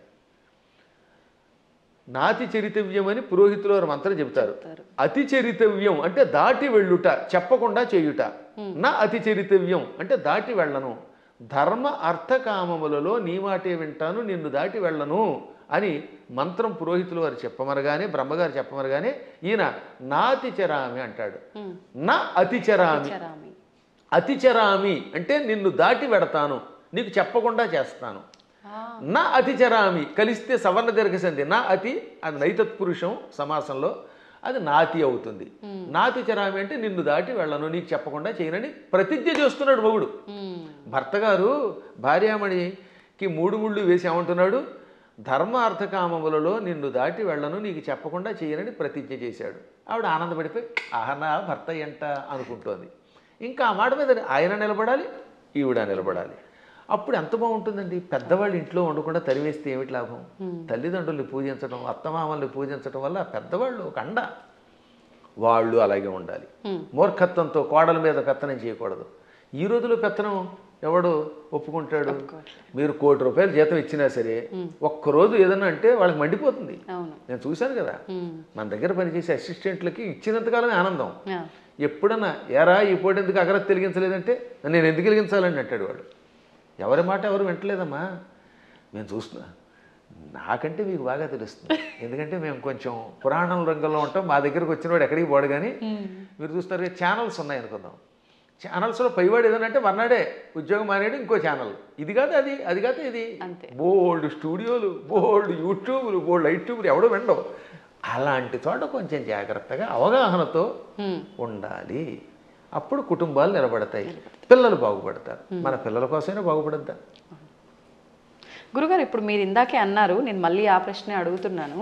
అంటే పెంపకం కరెక్ట్గా లేదు అని అంటే, మిగతా మతాలలో కనుక తీసుకుంటే చిన్నప్పటి నుంచే వాళ్ళ గ్రంథాలని, ఆ గ్రంథంలో ఉన్న జ్ఞానాన్ని వాళ్ళకు చదువు తర్వాత చదువుకి ముందర ఒక గంట అదే ఒక క్లాస్ లాగా పెట్టి అలాంటివి చేపించే విధానం చూస్తున్నాం. మన దగ్గరకు వచ్చేసరికి ఈ మధ్య కాలంలో ఎక్కువగా ఇలాంటి పెద్దవాళ్ళు చెప్తుంటే వింటున్నారు. అది ఎంతవరకు వింటున్నారు, ఎవరు వింటున్నారు అంటే పెద్దవాళ్ళే వింటున్నారు. దానికి గంట అరగంట చెప్పడం కదా, వాళ్ళు క్రూరత్వం నేర్పిస్తారు చిన్నప్పటి నుంచి. అది తప్ప ఇంకోటి లేదు. కొన్ని మతాలు ఉన్నాయి, వాడి మతం పొద్దు నుంచి సాయంత్రం దాకా నూరిపోయటం, తేడా వస్తే ఇతర మతస్థుల్ని చంపడానికి ప్రయత్నిస్తారు. అంత మూఢత్వంతో బోధించవలసిన అవసరం కలియుగంలో మనకు కూడా వచ్చింది. ఇప్పుడు మనం బోధించట్లేదు. పిల్లలు బొట్టు పెట్టుకోకపోతే ఒప్పుకుంటున్నాం మనం. పిల్లలు గొడ్డలిప్పు తిరుగుతామంటే తిరుగు అంటున్నాం మనం. స్వేచ్ఛ కాదనట్లేదు, ఎవరి బట్టలు వాళ్ళవే. కానీ కొంతైనా మనల్ని రక్షించుకునేలా చేసుకోవాలి. ఇప్పుడు ఎవరి స్వేచ్ఛను ఎవరు కాదంటారు? ఎవరి ఇష్టమైన బట్టలు వాళ్ళే కట్టుకుంటాం. నాకు కాషాయమే ఇష్టం, నేను ఒక రకమైన సన్యాసి జీవితం గడుపుతున్నాను, కుటీచక జీవితం అని చెప్పి నేను ఇలా చేస్తాను, మీరు అలా చేయండి కాదని అంటారు. కానీ కొంత జాగ్రత్త వహించాలి. అందుకని చిన్నప్పటి నుంచి పిల్లలు ఏం చేయాలంటే, మనం మన పిల్లల మీద ఎంత ప్రేమ ఉన్నా బొట్టు పెట్టుకోకపోతే, విభూతి పెట్టకపోతే, లేదా నీ సంప్రదాయంలో ఊర్ధ్వపుండ్రం పెట్టకపోతే ఆ పూట అన్నం పెట్టకు. కఠోరంగా ఉండాలి వాళ్ళలాగే, ఇతరులాగే. అలా అన్నం పెట్టే ముందు బొట్టు ఉంటేనే అన్నం పెట్టామనుకోండి, వాడు చిన్నప్పటి నుంచి బొట్టు పెడతారు. కానీ మనం అబ్బబ్బా సర్వమత సమానత్వం అంటే ఎక్కడ సర్వమత సమానత్వం? వాడు ప్యాంట్లు ఇప్పి కాల్చి చంపేశారు మొన్న పెహల్గాంలో. అంత క్రూరత్వంగా ఉంటున్నారు వాళ్ళు. కాబట్టి చిన్నప్పటి నుంచి మనం కూడా నేర్పవలసిందే. ప్రతిదినము భారత భాగవత కథలు, శివాజీ మహారాజు లాంటి వాళ్ళ కథలు చెప్పవలసిందే. ప్రతిదినము ఏదో ఒక స్తోత్రం ఎంతోసేపు చదవవలసిందే. అది చదివితేనే వాడు స్కూల్కి వెళ్ళాలి, అది చదివితేనే వాడికి అన్నం పెట్టాలి, అది చదివితేనే వాడికి ఏదైనా చేయాలి. అది చదవనంత వరకు వాడికి టీవీ కూడా పెట్టకూడదు. ఇలా మనం 10 ఏళ్ళు అలవాటు చేసాం అనుకోండి చిన్నప్పుడు, ఇంకా తర్వాత వాడు అలవాటు పడిపోతాడు. మా చిన్నప్పుడు మా నాన్నగారు పురాణములు చెబుతూ ఉంటే, ఆయన మంచి కంఠంతో చక్కగా స్పష్టంగా చెబుతూ ఉంటే విని మేము ఇంకా అక్కడ దాని మీద ఆసక్తి పొందామా లేదా? అవునండి. అందువల్ల తల్లిదండ్రులు పిల్లలకి అది నేర్పాలి. ఇప్పుడు ఈ మతమును, మన మతమును మన పిల్లలకి నేర్పడం అనేది ఉందే, అది ఇంకో దానికో కాదు, కనీసం బ్రతకడానికి అవసరం అయిపోయింది. నువ్వు బతకాలంటే నేర్చుకోవాల్సిందే. లేదా ఆ మతం మారు, లేదా చంపేస్తాడు. భవిష్యత్తులో ఒకటే, నీ మతమును అనుసరించి నువ్వు గట్టిగా నిలబడకపోతే వాళ్ళ మతంలోకైనా వెళ్ళాలి, లేదా వాళ్ళ చేతిలో చావాలి. రెండే మిగిలి చావలేము, ఆ మతంలోకి మారలేము, మధ్యలో బతకడానికి లేదు. కాబట్టి హిందువులారా, ఎవరేమనుకున్నా సూటిగా స్పష్టంగా మీకు చెబుతున్నాను, హిందువుల ఐకమత్యంతో ఉండడం ఇప్పుడు వాళ్ళ బ్రతుకు కోసం అవసరం. మీరు మీ పిల్లలకి చిన్నప్పటి నుంచి మన ధర్మాన్ని నూరిపోయండి, మన గురువుల దగ్గరికి తీసుకెళ్ళండి, ఆలయాలకి తీసుకెళ్ళండి. శని ఆదివారాలు వచ్చాయంటే వెళ్ళి తెరవలసిందే గుడికి.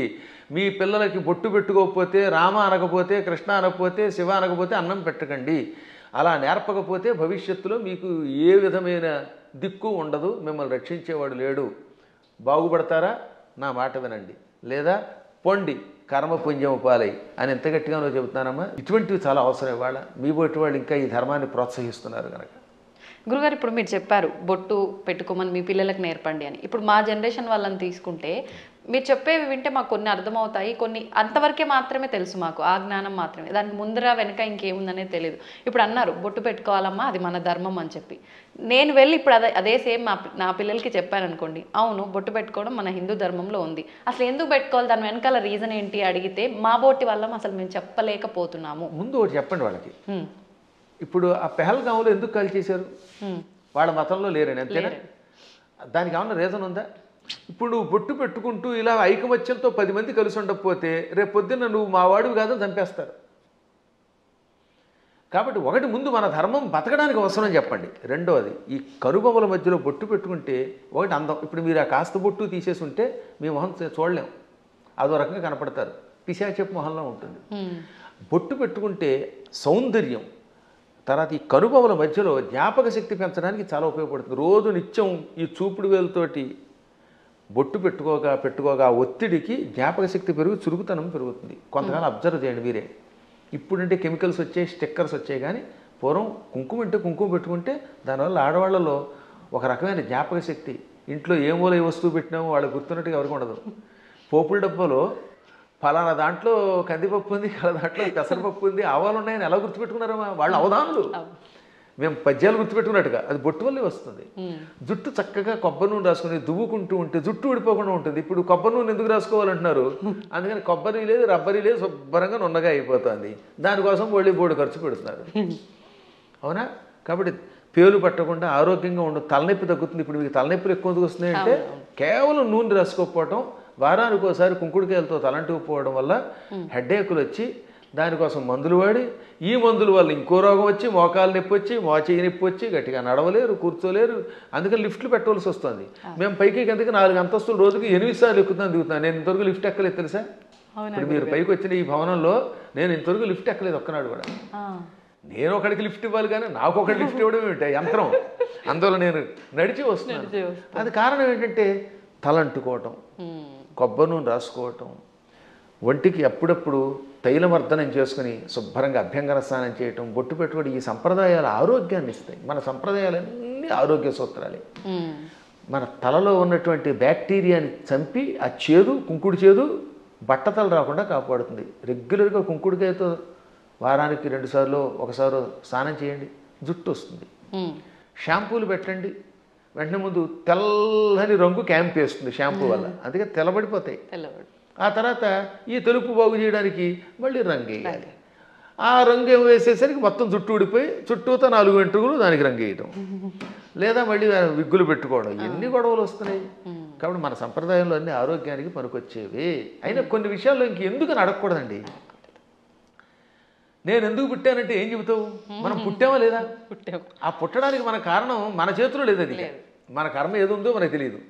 కాబట్టి నువ్వు ఎందుకు పుట్టావు, నువ్వు ఎందుకు అన్నం తింటావు? అన్నం తిన్నంతకాలం, నువ్వు పుట్టినంతకాలం, నువ్వు పరిగెడుతున్నంతకాలం నువ్వు గొట్టెట్టుకోవాల్సిందే. కొన్నింటికి ఇంకా లేదు, నువ్వు లాగి కొట్టించుకోవటమే. దెబ్బ కనపడుతుందా?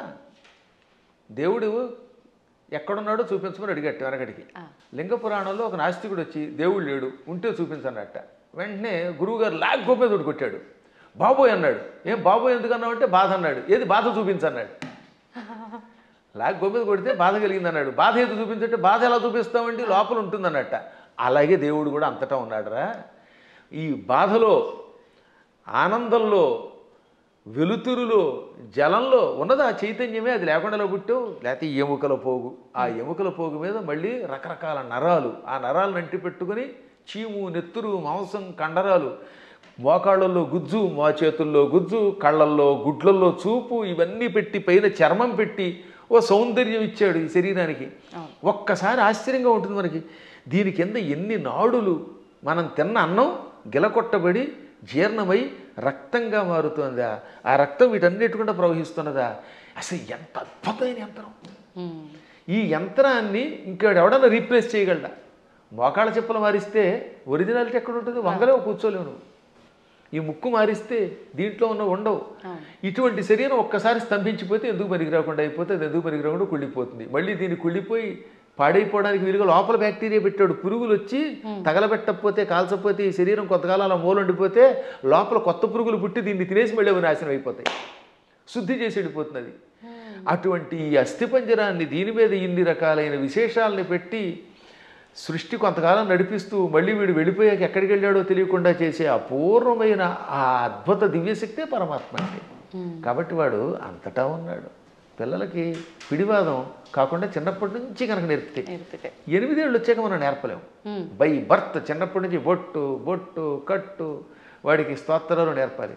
ఇప్పుడు నేను ఉదాహరణ చూస్తాను. మా మనవడు ఉన్నాడు, మా మనవరాలు ఉండేది. వాళ్ళు రామ అనకుండా అన్నం తినరు. వాళ్ళ అమ్మ నాన్న అలా పెంచుతున్నారు. శివాజీ మహారాజుకి జై అంటాడు మా మనవడు వచ్చి కత్తి తీసి. ఆ శివాజీ కథలు నేర్పారు. ఆ రకంగా చిన్నప్పటి నుంచి నేర్పితే ఖచ్చితంగా ఈ మార్గంలో వస్తారు. నేర్పినారని దరిద్రులు కొంతమంది ఉంటారు, కొంతమంది క్రూరులు. ఆ కమ్యూనిస్టులు మనమేం బాగు చేయలేము. వాళ్ళు నికృష్టులు, వాళ్ళ పక్కన వదిలేద్దాం, అది వాళ్ళ కర్మ. కానీ ముందు మన ప్రయత్నం మనం చేయాలి.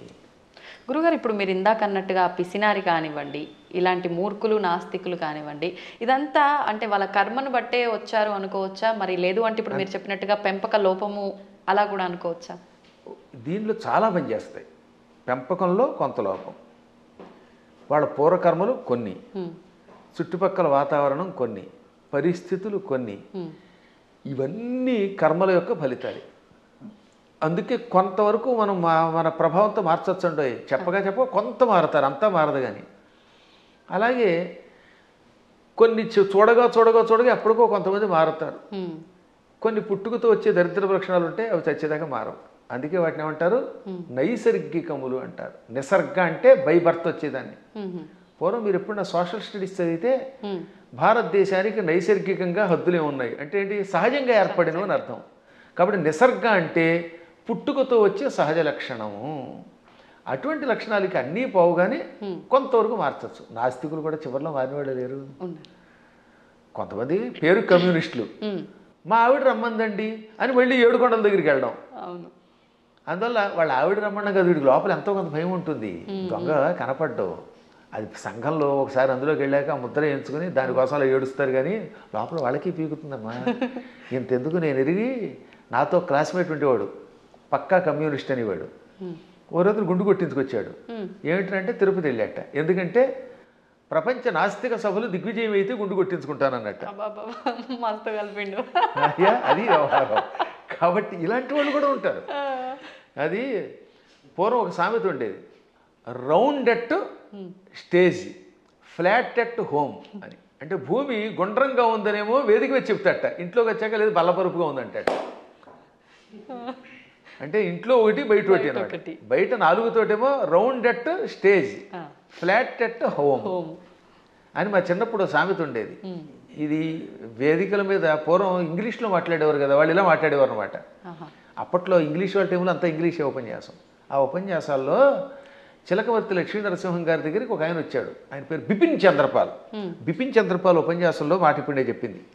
ఆయన ఇంగ్లీష్లో అనర్గళంగా మాట్లాడుతూ, హిందువులు అలా చేస్తున్నారు, బయటకు వచ్చినప్పుడు ఒక రకంగా, ఇంట్లో ఉన్నప్పుడు ఒక రకంగా ఏడుస్తారు, అలా ఉండకండి, ఇంట్లోనూ బయట హిందువుల్లో ఉండండి అని చెప్పడానికి ఆయన మంచి మాట చెప్పాడు ఆయన. కాబట్టి మనం ఏది నమ్మేమో అది చెయ్యాలి చివరిదాకా. అజ్ఞానంతో కూడినవి చేయకుండా ఉండాలి. సరే, ఏది ఏమైనప్పటికీ ముందు పిల్లల్ని మన మార్గంలో మనం పెంచుతామమ్మా. విన్నారా బాగుపడతారు, వినకపోతే మనం ఏం చేయగలుగుతాం? గుర్రాన్ని తీసుకెళ్ళగలం, మంచినీళ్ళు తాగించలేం కదా. అందువల్ల అలా చేయడానికి ప్రయత్నిద్దాం. మళ్ళీ భగవంతుని అనుగ్రహించినప్పుడు ఇంకోసారి కలుసుకుందాం. గురుగారు, ఒక చిన్న సందేహం. క్రిందటిసారి మనం చేసిన వీడియోలో విశుక్ర ప్రాణహరణ వారాహి వీర్యనందిత అని చెప్పి మీరు శ్లోకం చెప్పడం జరిగింది లలితా సహస్రనామాల్లోంచి. అది చాలామంది విషంగ ప్రాణహరణ అని చెప్పి కామెంట్లలో కూడా పెట్టడం జరిగింది. అసలు ఏంటండి వాస్తవం ఏంటి? ఇక్కడ 2 రకాలు. అది జ్ఞానంతో పెడితే పర్వాలేదు, ఎవడో చెప్పింది విని పెడితే అది వాడి కర్మ, మనం ఏం చేయలేం అనుకోండి. లలితా సహస్రనామానికి వ్యాఖ్యానం రాయాలంటే ముందు వాడికి స్వతసిద్ధమైన ఉపాసన ఒకటి ఉండాలి. ఏముండాలి? ఉపాసన. 2 సంస్కృత పాండిత్యం ఉండాలి. ఈ 2 లేని వాడు వ్యాఖ్యానం చేస్తే మనం పట్టించుకోక్కర్లేదు. ఆ తప్పు అన్నారనే, ఆ తప్పు అన్నవాడు వాడు తప్పుడు మనిషి. ఆ తప్పు కాదు, పాఠాంతరం అనాలి. దాన్ని ఏమనాలి? పాఠాంతరం. కొంతమంది ఇది తప్పండి అని. ఇంతకీ ఇది మీరు ఎప్పుడు నన్ను అడిగింది ఏంటంటే వారాహి దేవత గురించి అడిగారు. అందులో భాగంగా ఈ నామానికి కూడా అర్థం చెప్పాను. విశుక్ర ప్రాణహరణ వారాహి వీర్యనందిత అని లలితా సహస్రనామంలో ఒక నామం ఉన్నది. అవునా? అవునండి. 76వ నామం కదా అది.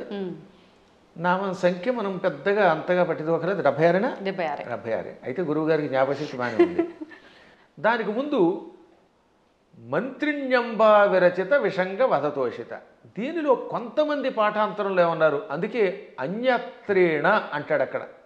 అన్యత్రేణ అంటే మరొక చోట వ్యాఖ్యానం రాసేవాళ్ళు విశుక్ర ప్రాణహరుడు బదులుగా విషంగ ప్రాణహరణ వారాహి వీరనందిత అని కూడా ఉన్నది, కానీ అది సరికాదు అని మహాత్ములు చెబుతారు. అది పాఠాంతరం. ఓకే. ఎవరో ఉపాసకులు అలా ఊహించుండొచ్చు. కానీ విశుక్రకి వీర్యానికి ఉన్న సంబంధం తెలుసుకోవాలి, సంప్రదాయం తెలియాలి. దానికంటే ముందు నేను లలితా సహస్రనామానికి భాష్యం రాశాను ఐశ్వర్యోగం అనే పేరుతో. నేను విశుక్ర ప్రాణహరణ వారాహి వీరనందిత అనే పాఠాంతరమే స్వీకరించాను. మాకు ముందు శ్రీ చంద్రశేఖర భారతీ స్వామి వారు ఉన్నారు. వారెవరో తెలుసుకో మీకు? శృంగేరి పీఠాధిపతులు. ఇప్పుడున్న శృంగేరి పీఠాధిపతులు భారతీ తీర్థస్వామి వారు, ఉత్తర పీఠాధిపతులు శ్రీ విధుశేఖర భారతీ స్వామి వారు.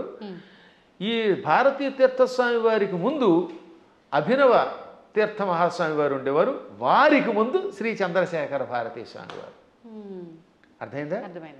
ఆ స్వామివారి దగ్గర మేము దీని ప్రస్తావన మా నాన్నగారు తీసుకొచ్చారు. నేను వెళ్ళింది భారతీ తీర్థస్వామి వారు చూశాను, అభినవ తీర్థస్వామి వారు కూడా చిన్నప్పుడు చూశాను, నాకు పెద్ద తెలియదు. భారతీ తీర్థస్వామి వారు మహానుభావులు, అజ్ఞానాంజాహ్నవీ తీర్థమే అయిన ఆ మహాత్ముల ఆశీస్సులు నాకు చాలాసార్లు లభించాయి. నేను దాదాపు అందరి పీఠాధిపతుల దగ్గరికి వెళ్ళాను ఉపాసన విషయం తెలుసుకోవడానికి. ఇప్పుడు కంచిపీఠం శ్రీ విజయేంద్ర సరస్వతి స్వామి వారు నేను కనబడితే గుర్తుపెట్టేస్తారు. మొన్న కూడా ఇక్కడ పురాణం చెబితే ప్రత్యేకంగా ఇచ్చారు. అసలు ఎంత గొప్ప అద్భుతమైన మనిషి అంటే ఆయన. మనిషి అంటే అది ప్రేమగా అంటున్నాను తప్ప సద్గురువు విజయేంద్ర సరస్వతి స్వామి వారు కంచిపీఠాధిపతులు. ఇప్పుడు మేము 2012వ సంవత్సరంలో, ఎప్పుడు 2012 అంటే 13 ఏళ్ల క్రితం కంచిలో పురాణం చెప్పాను నేను. అప్పుడు నేను ఇది ఇందాక చెప్పానే దేవి అపరాధ క్షమాపణ స్తోత్రం భవాని తత్పాణి గ్రహణ ఆ శ్లోకానికి భాష్యం చెబుతున్నాను. ఎదురుగుండా కూర్చున్నారు శ్రీ విజయేంద్ర సరస్వతి స్వామి వారు. అప్పటికింకా జయేంద్ర సరస్వతుల వారు కూడా ఉన్నారు. ఇద్దరూ నాకు తెలుసున్నవారే. ఇద్దరికీ నేను నమస్కారం చేసుకున్న వాళ్ళని వాడు ఆశీస్సులు పొందాను. అప్పుడు ఈ విజయేంద్ర సరస్వతి స్వామి వారు ఇలా కుర్చీలో కూర్చున్నారు. బ్రహ్మానంద భరితులు విని అయ్యాక పీఠానికి పిలిచి ఘన సన్మానం చేశారు. మా అమ్మాయి పెళ్లికి చేరిచ్చారు నాకు విజయేంద్ర సరస్వతుల వారు. ఆయనకి ఒక్కసారి ఒక మనిషిని చూస్తే ఎవరి జీవితం గుర్తుపెట్టుకుంటారు. కాబట్టి వారి దగ్గరికి వెళ్ళాను నేను ఇది ఉపాసనా విషయాలు తెలుసుకోవడానికి. సరే, మహానుభావులైన పీఠాధిపతులు అందరినీ చూశాను. గణపతి సత్యానంద స్వామి వారిని ఎరుగుదు నేను. ఇవన్నీ ఎందుకు చెప్పాల్సి వస్తుంది? ఈ చంద్రశేఖర భారతీ స్వామి మహాస్వామి వారు జగద్గురువుల వారి దగ్గర సన్యాసం పుచ్చుకున్న ఒక ఉపాసకుడు ఉన్నాడు. ఆయనని ఎరగలేదు అంటే వాడికి శ్రీచక్రోపాసన గురించి తెలియని వాడు. శ్రీచక్రము గురించి లలితా సహస్రనామం గురించి వ్యాఖ్యానం తెలుసుకోవాలంటే తప్పనిసరిగా ఒక ఆయన్ని మనం తలుచుకోవాలి. ఆయనే శ్రీ తుమ్మలపల్లి రామలింగేశ్వరులు వారు. అటువంటి శ్రీచక్రోపాసకులు, అటువంటి సంస్కృత వ్యాకరణ పండితులు, అటువంటి మంత్రోపాసకులు చాలా అరుదు. చిన్నప్పుడే సన్యాసం పుచ్చుకున్న మహానుభావుడు ఆయన. మచిలీపట్నంలో ఉండేవారు ఒకప్పుడు ఆయన. ఆ తర్వాత శృంగేరి పీఠాధిపతుల దగ్గర సన్యాసం పుచ్చుకొని యావత్ ప్రపంచం పర్యటించిన మహానుభావుడు. ఎంత అద్భుతంగా రాశాడండి ఆయన. ఆ మహానుభావుడు కూడా బాలానందిని వ్యాఖ్య లాంటి వ్యాఖ్యలు రాశారు. ఆయన కూడా విషంగా అనే ఒక పాఠాంతరం ఉన్నది, కానీ మేము స్వీకరించట్లేదు. కారణం విశుక్ర ప్రాణహరణ వారాహి వీరనందితాయి నమః అనే స్వీకరించారు. ఇంకా భాస్కర్ రాయలు వారు కూడా విశుక్ర ప్రాణహరణ అని రాశారు. ఎందుకు రాయవలసి వచ్చింది? శుక్రము అంటే వీర్యము, రేతస్సు అని అర్థం. శుక్రాచార్యుడికి ఆ పేరు ఎందుకు వచ్చింది? ఒకప్పుడు శుక్రాచార్యుడు చచ్చిపోయిన రాక్షసుల్ని బతికించడం మొదలెట్టాడు. శివుడు చంపడం, ఆ చచ్చిపోయిన వాళ్ళని ఏం చేసేవాడు? ఈయన మృత సంజీవని విద్యతో బతికించేవాడు. దాంతో చచ్చిన వాళ్ళు బతుకుతూ ఉంటే శివుడికి కోపం వచ్చింది. ఓరి కావ్య, అసలు శుక్రాచార్యుడు అసలు పేరు కావ్యుడు, కావ్య. అందుకే అమ్మాయికి కావ్యశ్రీ అని పేరెట్టండి అంటే శుక్రాచార్యుడికి సంబంధించిందానా అని అర్థం అనమాట. సరే, అది పక్కన పెడితే కావ్య, నా దగ్గర మృత సంజీవన విద్య నేర్చుకొని ఆ విద్య నా మీద ప్రయోగిస్తావా? నీవు నేర్పిన విద్య నీరజాక్ష అని అమాంతంగా శుక్రాచార్యుని మింగేశాడు. కడుపులో వేసుకొని ఆ తర్వాత ఇంక ఈయన లేడు కనుక, బతికించేవాళ్ళు లేరు కనుక రాక్షసుని చంపేశాడు. 1000 ఏళ్ళు ఈ కడుపులో ఉన్నాడండి ఆయన. ఈ 1000 ఏళ్ళు ఓం నమః శివాయ అని మంత్రం చెప్పించుకుంటూ మృత సంజీవన విద్య ఉంది కదా, అందువల్ల చావకుండా కడుపులో ఉన్నాడు. లోపల కడుపులో గుడగొడలాడుతున్నాడు ఈయన. మన వాడు కొంతమంది కాఫీ తాగితే గుడగొడలాడినట్టుగా కడుపు. ఒక రోజు పార్వతి ఏంటంటే ఆ కడుపులో గడబడ గుడగడ అంటే ఆ కావ్యుడిని మింగాను అనగానే ఆవిడ జాలిపడి, వాడు మన బిడ్డ లాంటి వాడే కదండి, వాడిని ఎంతకాలం కడుపులో ఉంచుతారంటే కొంతకాలం శిక్ష వేశాను, సరే ఇహ నువ్వు రమ్మంటున్నావు కనుక వాడిని బయటికి రప్పిస్తానని, కావ్య నా చరమధాతువు నుంచి అంటే నా రేతస్సు నుంచి బయటికి రా అన్నాడు. నోటితో మింగాను, మళ్ళీ నోటితో బయటికి కక్కితే ఏమవుతాడైనా వాంతి అవుతాడు. వాంతి రూపంలో ఉన్నవాడు గురువుగా పనికిరాడు. కక్కిన వాంతి అశుద్ధం కదా అది. అందుకని శివుడు కూడా నా నోటితో కక్కని నిన్ను, నా ధాతువు నుంచి బయటికి రా, అప్పుడు నా కొడుకుతో సమానం అవుతావు అన్నాడు. అప్పుడు ఆయన శివుడి యొక్క గుహ్య ప్రాంతంలో నుంచి రేతస్సు నుంచి బయటకు వచ్చాడు. శుక్రము తెల్లగా ఉంటుంది వీర్యము. ఈ లోపల శివుడి యొక్క వీర్యం నుండి బయటికి రావడం వల్ల అప్పటి నుంచి ఆయన కూడా తెల్లగా అందంగా శివుడిలో తయారయ్యాడు. అందుకని శుక్ర ఆచార్యుడు అన్నారు. అర్థమైందా? అలా శుక్రుడు అయ్యాడు ఆయన. ఇది శివపురాణంలో కాశీఖండంలో ఉంటుంది. నేను చెప్పాను కనుక చాలామందికి తెలుసు, విన్నారు. ఇప్పుడు శుక్రం అంటే ఏమిటనమాట? వీర్యము. అందువల్ల ఆయనకు శుక్రుడిని పేరు వచ్చింది. విశుక్రము అంటే విపరీతమైన విశేషమైన అర్థం. వి అనే అక్షరమునకు ఆ ఒక్క అక్షరానికి విశేషమైన వికల్పమైన శుక్రము కలిగినవాడు. అంటే వాడికి విపరీత కామం, చాలా ఎక్కువ రేతస్సు ఉండేది. దాంతో వాడు ఇష్టం వచ్చినట్టు తిరిగేవాడు. ఇప్పుడు వాడు చావాలంటే ఏమవ్వాలి? ఆయుధాలకి చావాడు. వాడిలో ఉన్న రేతస్సంతా లాగేస్తే వాడు చచ్చిపోతాట. అది వాడికి వరం. అందుకని వారాహి దేవత ఏం చేసింది? మొత్తం వాడి శరీరంలో మనం చూడండి, స్ట్రా వేసి డ్రింక్ తాగేసినట్టుగా తన కోరలతో, వారాహి దేవత తన కోరలతో వాడి శరీరాన్ని గుచ్చి వాడిలో ఉన్న వీర్యం అంతా తాగివేసింది. ఇక్కడ వీర్యం అంటే పరాక్రమము, రేతస్సు, రెండు అర్థాలు. వీర్య శబ్దానికి బలమని కూడా అర్థం. అందుకే వీర్యము అంటే రాముడిలో వీర్యం ఉందంటే అక్కడ బలం ఉన్నదని అర్థం అనమాట. ఆ బలాన్ని, సత్వాన్ని తాగేసింది. అందువల్ల అక్కడ ఏమన్నాడు? విశుక్ర ప్రాణహరణ. విశుక్రుని యొక్క ప్రాణములను హరించిన, తాగేసిన వారాహి దేవత యొక్క వీర్యమునకు నందిత, సంతోషపడింది లలితది. ఇప్పుడు ఆ విశుక్ర శబ్దానికి ఈ వీర్యానికి ఇంటర్లింక్ ఇప్పుడు మీకు అర్థమైందా? ఆవిడ అక్కడ వీర్యమును తాగేయటం వల్ల ఆ వీర్యమునకు ఆవిడ సంతోషపడింది, ఆ బలానికి సంతోషపడింది. ఇక్కడ విషంగా రాస్తే ఈ రెండింటికి ఉన్న మంత్రార్థాలు, గూఢార్థాలు దెబ్బతింటాయి. ఎందుకంటే కొన్ని చెప్పడానికి స్టేజీ కాబట్టి చెప్పట్లేదు. కాబట్టి విశుక్రుణ్ణి చంపాలంటే వారాహి దేవతే ఉండాలి. అతని ప్రాణం పోవాలంటే లోపల ఉన్న వీర్యమును లాగాలి. వీర్యమును స్వీకరించడం వల్ల ఆవిడ కూడా వీర్యస్వరూపిణి అయ్యింది. ఆవిడ వీర్యస్వరూపిణి అయ్యింది కాబట్టి ఆ వీరత్వానికి ఆవిడ అమ్మవారు సంతోషపడింది. అద్భుతమైనటువంటి భావనలు తెలియాలంటే అక్షరము పరబ్రహ్మముగా ఉపాసించాలి. అందుకే అక్షరమును పరబ్రహ్మం అంటారు. అక్షర పరబ్రహ్మ యోగం అన్నారు. అందుకే భగవద్గీతలో కూడా మా నాన్నగారు చిన్నప్పుడు శబ్ద బ్రహ్మోపాసన చెయ్యాలి అని నాకు చెప్పారు. అంటే శబ్దం ఊరికే పైపైన ఏదో నోటికి వచ్చినట్టు వాగడం కాదు. ఏ శబ్దం వాడినా ఆ శబ్దంలో ప్రతి అక్షరమునకు ఒక అర్థం ఉంటుంది. అర్థం తెలుసుకుని ఉపాసించాలి. ఉదాహరణకి సముద్రము, సాగరము రెండింటికి తేడా ఉంది. అల్లసాని పెద్దన ఈ మనుచరిత్రలో ప్రవరుడు అనేవాడు ఏడుస్తున్నప్పుడు చింతాసాగరమన మునిగి అన్నాడు ఆయన. చింతా సముద్రం అనలేదు, సాగరం అని ఎందుకు వాడాడు? సముద్రం అన్నా సాగరం అన్నా ఒకటే కదా. కానీ రెండింటికి ఎంత తేడా ఉందో తెలియాలి. సముద్రం సామాన్యమైనది, చిన్నది. ఒకప్పుడు సముద్రం చిన్నది. సగరుడని ఒక ఆయన ఉన్నాడు. ఆయనకు 60,000 మంది కొడుకులు. ఈ 60,000 మంది భూమిని తెగతవ్వారు, గొయ్యిని చేసేశారు. ఆ గొయ్యిలోకి సగరుడి యొక్క మునిమనుముడు భగీరథుడు గంగను తెచ్చాడు.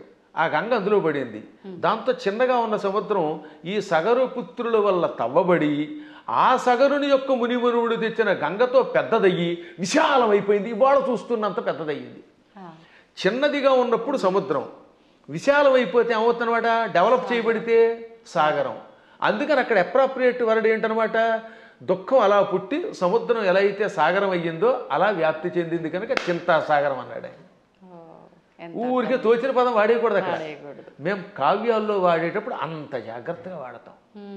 ఇవన్నీ తెలియాలంటే వాడికి ముందు శబ్ద బ్రహ్మ మీద పట్టుండాలి, వ్యాకరణం తెలియాలి, ఏ శబ్దానికి వ్యుత్పత్తి ఏమిటో తెలియాలి, పురాణములలో విశేషాలు తెలియాలి, ఉపాసనలో రహస్యం తెలియాలి, మంత్రశాస్త్రం మీద పట్టుండాలి, శ్రీచక్రంలో నవావరణములో ఏ ఆవరణంలో వారాహి దేవత ఉంటుందో తెలియాలి, వారాహి దేవతకి ఎన్ని కోరలు ఉన్నాయో తెలియాలి. తెలుసా? మళ్ళీ వారాహి దేవతకి ఎడమ వైపున 5 కోరలు, కుడివైపు 4 కోరలు, కుడివైపునేమో 5 కోరలు, ఎడమవైపు 4 కోరలు ఉంటాయి.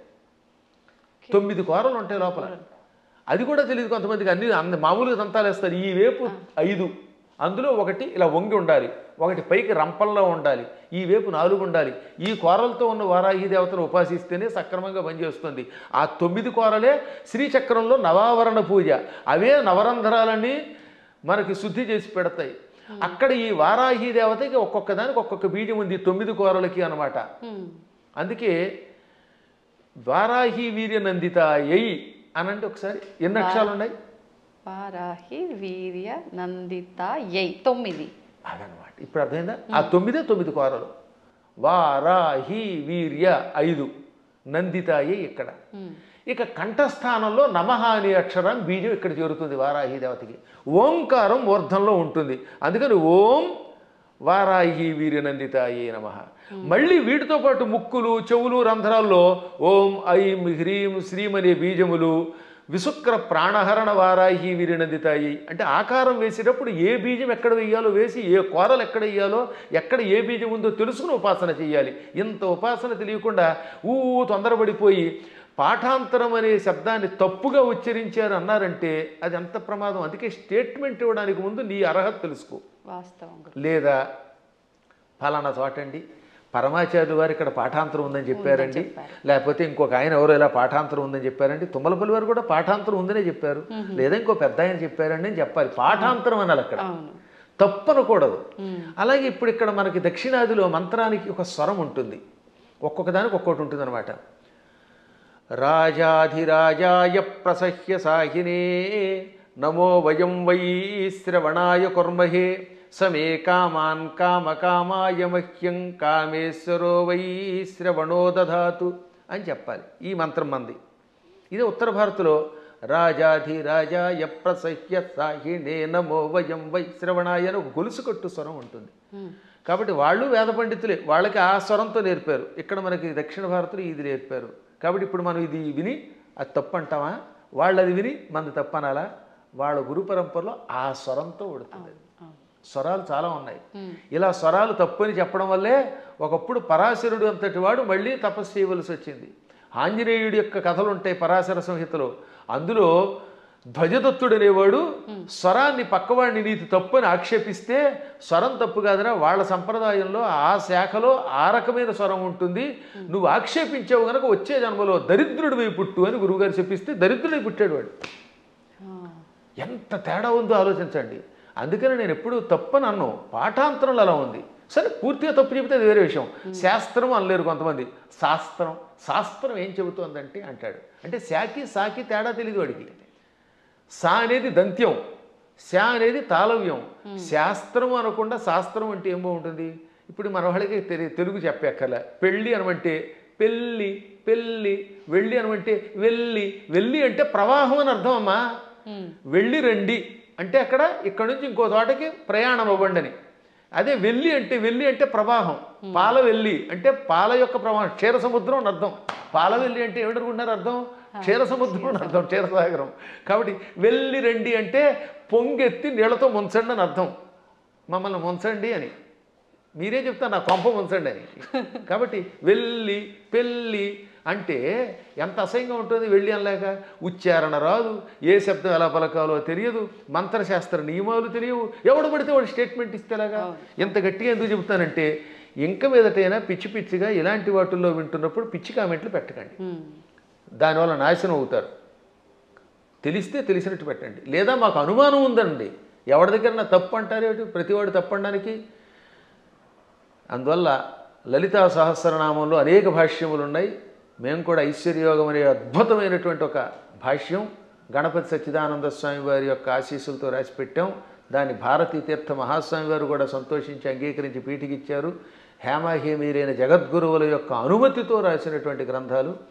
ఎప్పుడైనా మీకు అనుమానం ఉంటే ఒక పాఠాంతరమో అనుమానమో అనండి తప్ప ఫలానా వాళ్ళ దాంట్లో తప్పు ఉందని తొందరపడి అనకండి. తప్పు అనాలంటే ఆ స్థాయి ఉండాలి, దానికి వివరణ ఇవ్వాలి, అంతే, మూల్యాన్ని చెల్లించాలి. ఇప్పుడు ఏమన్నా అంటే అహంకారం ఉండవు. అహంకారం ఏమీ రాని సన్నాసిగా అహంకారం ఉంటే ఏం మాకెందుకు ఉండదమ్మా? దక్షిణాహంకారం ఉండవలసిందే. విశ్వనాథ సత్యనారాయణ గారు ఏమన్నారు తెలుసా? చల్లపిళ్ళ వెంకట శాస్త్రి గారికి నాలాంటి శిష్యుడు ఉండడం ఆయన ఘనత అన్నాడు ఆయన. అదే కాదు, అంతే. అప్పుడప్పుడు ఒక్కొక్కసారి భాషా పాండిత్యంలో మేము కూడా అలా అనకపోతే ప్రతి అడ్డమైన వాడు నెత్తి మీద ఎక్కడ మరి. అందువల్ల చిన్నప్పటి నుంచి తిండి తిప్ప మానేసి ఎన్ని శాస్త్రాలు ఎన్ని వ్యాకరణాలు చదువుకున్నాం. 25 శతావధానాలు చేసిన వాడిని ఇంకోటి చూపించండి ప్రస్తుతానికి. మరి ఇన్ని శతావధానాలు చేసిన మమ్మల్నే మీరు నోటికి వచ్చినట్టు ఏదో కామెంట్ పెడితే ఏ అక్షరం ముక్కరా అని మిమ్మల్ని మేమేమనాలి? అవునా? కాబట్టి సందేహం లేకుండా నేను పండితుండి ఎవడేమనుకున్నా. ఇంకోటమ్మా, అనవసరంగా అహంకారం తెచ్చుకోకూడదు. కానీ అహంకారం ఒక్కోసారి ఉండవలసిందే. పద్మాగర్ గారు సొంత డబ్బా కొడుతున్నాడు అనుకుంటే కొట్టుకోమనండి, ఏం పర్వాలేదు. ఎందుకని? మీరు ఉద్యోగానికి వెళ్ళాలి. ఓ చోట మిమ్మల్ని ఉద్యోగానికి రమ్మన్నారు. అప్పుడు అప్లికేషన్ ఏమని చెప్పాలి మీరు? నేను చవటని, ఆత్మస్థు చేసుకోకూడదు కనుక అంచేత నేను చవటని, నాకేమీ రాదు, వాక్శుద్ధి లేదు, నా మొహం తగలయ్యా, నేను ఇలా ఉంటాను, నాకు ఉద్యోగం ఉండంటే ఇస్తారా? కానీ అప్పుడు ఏం చేయాలి? ఇప్పుడు ఉదాహరణ నేనే ఉద్యోగానికి అప్లై చేశాను ఒకప్పుడు లెక్చరర్గా. ఇప్పుడు గోల్డ్ మెడలిస్ట్ని, ఎంఏలో ఫస్ట్ క్లాస్ నాది, ఫస్ట్ ర్యాంక్ నాది, నేను ఎంఫిల్ చేశాను, పిహెచ్డి చేశాను, లేకపోతే నెట్ పాస్ అయ్యాను, నాకు ఇంత అవధానాలు చేశాను, పండితుడిని అంటే ఉద్యోగం ఇస్తాడా? నేను నన్ను పొగుడుకోకూడదు కాబట్టి చెప్తానండి, నేను సన్నాసినండి, చవటనండి, నాకేమీ రాదండి, నాకు ఉద్యోగం ఉండండి, ఎవరిస్తాడమ్మా? కాబట్టి ఒక్కోసారి ఆత్మస్తు తప్పదు. ఇలాంటి వాళ్ళకి సమాధానం చెప్పడం కోసం ఇలా మాట్లాడతాం. అలా విత్తప్పుడైతే ఈశ్వర కటాక్షం వల్ల ఇదంతా వచ్చాయి. నేను అలాగే రాసుకున్నాను పద్యంలో, అమ్మా జగన్మాత నిన్ను ఉపాసించి ఇంత గొప్పవాడిని అయ్యాను. అమెరికా వెళ్ళాను, చాలాసార్లు వెళ్ళాను. ఫస్ట్ టైం వెళ్ళినప్పుడు 2006లో 19 ఏళ్ల క్రితం అక్కడ ఓ అద్భుతమైన పద్యం చెప్పాను. ఏమని? ఎక్కడి ఆంధ్రమందు గల ఏలురో, ఎక్కడి ఆంధ్రమందు గల ఏలురో, ఎక్కడి కాలిఫోర్నియా దిక్కును మ్రొక్కులేని పరదేశమునందున నిర్భయముగా ఒక్కడనై చెరించితి, మహోన్నత కీర్తిని గంటి సంపదల్ మిక్కిలి గంటి. ఇదంతా పొగడ్త కింద ఉంది కదా. ఎక్కడి ఏలూరు, ఎక్కడి కాలిఫోర్నియా దిక్కు మొక్కులేని పరదేశంలో నిర్భయంగా ఒక్కడిని తిరిగాను, కీర్తి పొందాను, సంపదలు పొందాను. కానీ చివరిని ఏమన్నాను తెలుసా? మిక్కిలి కీర్తి గంటిని నీ పద జలేజము భక్తిని గొల్చి అంబిక. అది కొసం మెరుపు. ఇదంతా ఎలా వచ్చింది? నీ పాద పద్మములను భక్తితో ఆరాధించటం వల్ల. సంపదల్ మిక్కిలి గంటి నీ పద జలేజము భక్తిని గొల్చి అంబిక అని ఆ సంపదల్లో లకార పొల్లు చివర ఉండడం వల్ల జలేజములో అలుక్ సమాసంలో ఎతి కూడా పడింది దానికి అలాగా. కాబట్టి చిట్ట చివర అమ్మాయి ఇదంతా నీ అనుగ్రహం అంటాం. మేము ఎప్పుడు వినయంగానే ఉంటాం. కానీ ఒక్కొక్కప్పుడు అజ్ఞానికి సమాధానం చెప్పేటప్పుడు అంత గట్టిగా చెప్పాల్సిందే. కాబట్టి విశుక్ర ప్రాణహరణ అనే పాఠాంతరం ఎక్కువ బాగుంటుంది. పాఠాంతరంలో విషంగా ఉండవచ్చు, అది వేరే విషయం ఉంది. ఉన్నప్పటికీ ఇదే. కాబట్టి ఎవరికి ఏది కావాలంటే వాళ్ళ గురు పరంపరను పెట్టి దాన్ని స్వీకరించెదరుగాక అని మంగళాశాసనం చేస్తూ మరొక్కసారి మీ అందరి దగ్గర సెలవు తీసుకుంటున్నాను. ఈ 2 మాటలు కూడా చెప్పేయండి గురుగారు. ఇంకా ఇప్పుడు ప్రతి ఒక్కరిలో ఉన్న ఒక చిన్న డౌట్ ఏంటంటే, వారాహి అమ్మవారు ఇప్పుడు మీరు చెప్పిన దాన్ని బట్టి పురాణాల నుంచి ఎప్పటి నుంచో ఉన్న విషయమే, కానీ ఇప్పుడు ఈ 3-4 సంవత్సరాల నుంచే కొత్తగా వింటున్నాము ఎక్కువగా. కాబట్టి ఎవరు ఆరాధించకూడదు, గోప్యంగా ఉంచాలి, గుప్త నవరాత్రులు ఇదంతా కూడా మాట్లాడుతున్నారు. అసలు వాస్తవం ఏంటంటే అక్కడ గోప్యంగా ఉంచమని ఎందుకన్నారంటే, ఎవరికి పడితే వాళ్ళకి, అజ్ఞానులకి, నాస్తికులకి, కమర్షియల్గా వాడుకునే వాళ్ళకి చెప్పకూడదు. ఇప్పుడు పెద్ద సమస్య ఏంటంటే, కలియుగంలో ఒక ఆయన కష్టపడి ఉపాసన చేశాడు అనుకోండి, ఇంకెక్కడి నుంచి స్వార్థపరులు బయలుదేరుతున్నారు కొందరు. వాళ్ళు గుడి పెట్టేసి, పీఠం పెట్టేసి ప్రజలను దోచుకుంటారు. మీరు చూస్తూనే ఉన్నారు కదా. చీరల్ని ప్రమోట్ చేసేవాడు, పూజల్ని ప్రమోట్ చేసేవాళ్ళు, బాబో ఎలా తయారయ్యారంటే అలా తయారయ్యారు. అందుకని వద్దని అండంలో ధర్మం ఉంది. కానీ అసలు ఉపాసన వద్దండం మనవాళ్ళం వద్దండానికి. భక్తి కలిగిన ఎవడైనా ఉపాసకుడే. ఎప్పుడూ ఉన్న ఉపాసనలు. కాకపోతే ఉపాసనలు అనేది మీ ఓపికలను బట్టి చెయ్యండి. మోసగాళ్ళ మోసంలో పడకండి. ఈ విషయంలో మాత్రం మోసగాడు తయారయ్యారు, సందేహం లేకుండా. ఇంకా అక్కడి నుంచి వారాహి దేవతకి ఒక గుడి కట్టేయడం, అందరినీ నా దగ్గరికి వచ్చేయండి అనడం, దాంతో వచ్చిన వాళ్ళ దగ్గర ఏమో డబ్బులు లాగడం, చీరలు లాగడం, గందరగోళం అయిపోతుందమ్మా. వాళ్ళని దృష్టిలో పెట్టుకు చెప్పారు తప్ప ఉపాసనలు తిట్టట్లేదు అవతల వాళ్ళు కూడా. ఈ ఉపాసన పేరు చెప్పి వంచకత్వం ఎక్కువైపోవడం వల్ల వంచకులు దృష్టిలో పెట్టుకుని కొంతమంది వద్దన్నారు తప్ప, అన్నవాళ్ళు కూడా ప్రజల యొక్క బాగుని దృష్టిలో పెట్టుకున్నారు కదా, అది మంచిదే. నిజమైన ఉపాసకులు ఆడంబరం లేకుండా ఉంటారు. ఇప్పుడు ఎప్పుడైనా నేను పూజ చేశాను, ఒక్క పూజ బయట పదే చెప్పుకుంటా, డబ్బా కొట్టుకుంటాం, కొట్టుకోం. అత్యవసరం వస్తుంది ఒక్కోసారి. అలాంటప్పుడు చెప్పాలి తప్ప వీటితోటి అవతల వాళ్ళ దగ్గర డబ్బులు వసూలు చేయడం, వాళ్ళు మోసం చేయడం తప్పే. కానీ వారాహి ఉపాసన ఎప్పటిది కాదు, యోగ యోగాలుగా బ్రహ్మాండ పురాణంలో ఉంది. బ్రహ్మాండ పురాణం వ్యాసుడు రాశాడు, కొన్ని వేల సంవత్సరాల క్రితమే ఉంది. అవి కూడా కాదంటే అది వాళ్ళ కర్మ. సంతోషం అండి. మంచి అంటే ఒక నిర్ధారణ అనేది జరిగింది ప్రతి ఒక్కరికి కూడా. అంటే పెద్ద పెద్ద జ్ఞానులు యోగులే వారాహి అమ్మవారిని ఆరాధించరు, మీరెవరు ఆరాధించడానికి అని ఖచ్చితంగా చెప్పేవాళ్ళు ఉన్నారు ప్రస్తుతం మీడియా ముఖంగా. అసలు లేదు అందరూ ఆరాధించేవాళ్ళు. అంత మొత్తానికి జనాలకి ఏమైపోయిందంటే ఒక క్లారిటీ మిస్ అయిపోతుంది. సంతోషం గురుగారు, చాలా మంచి విషయాలు తెలియజేశారు. ఇంకా సమయం ఉంటే ఇంకా మాట్లాడాలని ఉంది కానీ ఇప్పటికే చాలా సమయం అయిపోయింది. మీ అనుమతి ఉంటే మరొకసారి మరొక వీడియోలో తప్పకుండా మంచి విషయాలు మాట్లాడుకుందాం. ధన్యవాదాలండి. తవ్వుతున్న శివలింగం సరే దాన్ని అట్లా కప్పేసేయండి, చూపించదండి. మూర్తి పూజ కాదు, సాక్షాత్ బ్రజేంద్ర నందన భగవాన్ ఉన్నారు మూర్తిలో. ఏమీ ఆశించకుండా ఆరాధించే వాళ్ళు కూడా ఉన్నారా ప్రభుజీ? నిజమైన భక్తి అంటే మనకు తెలియదు కాబట్టి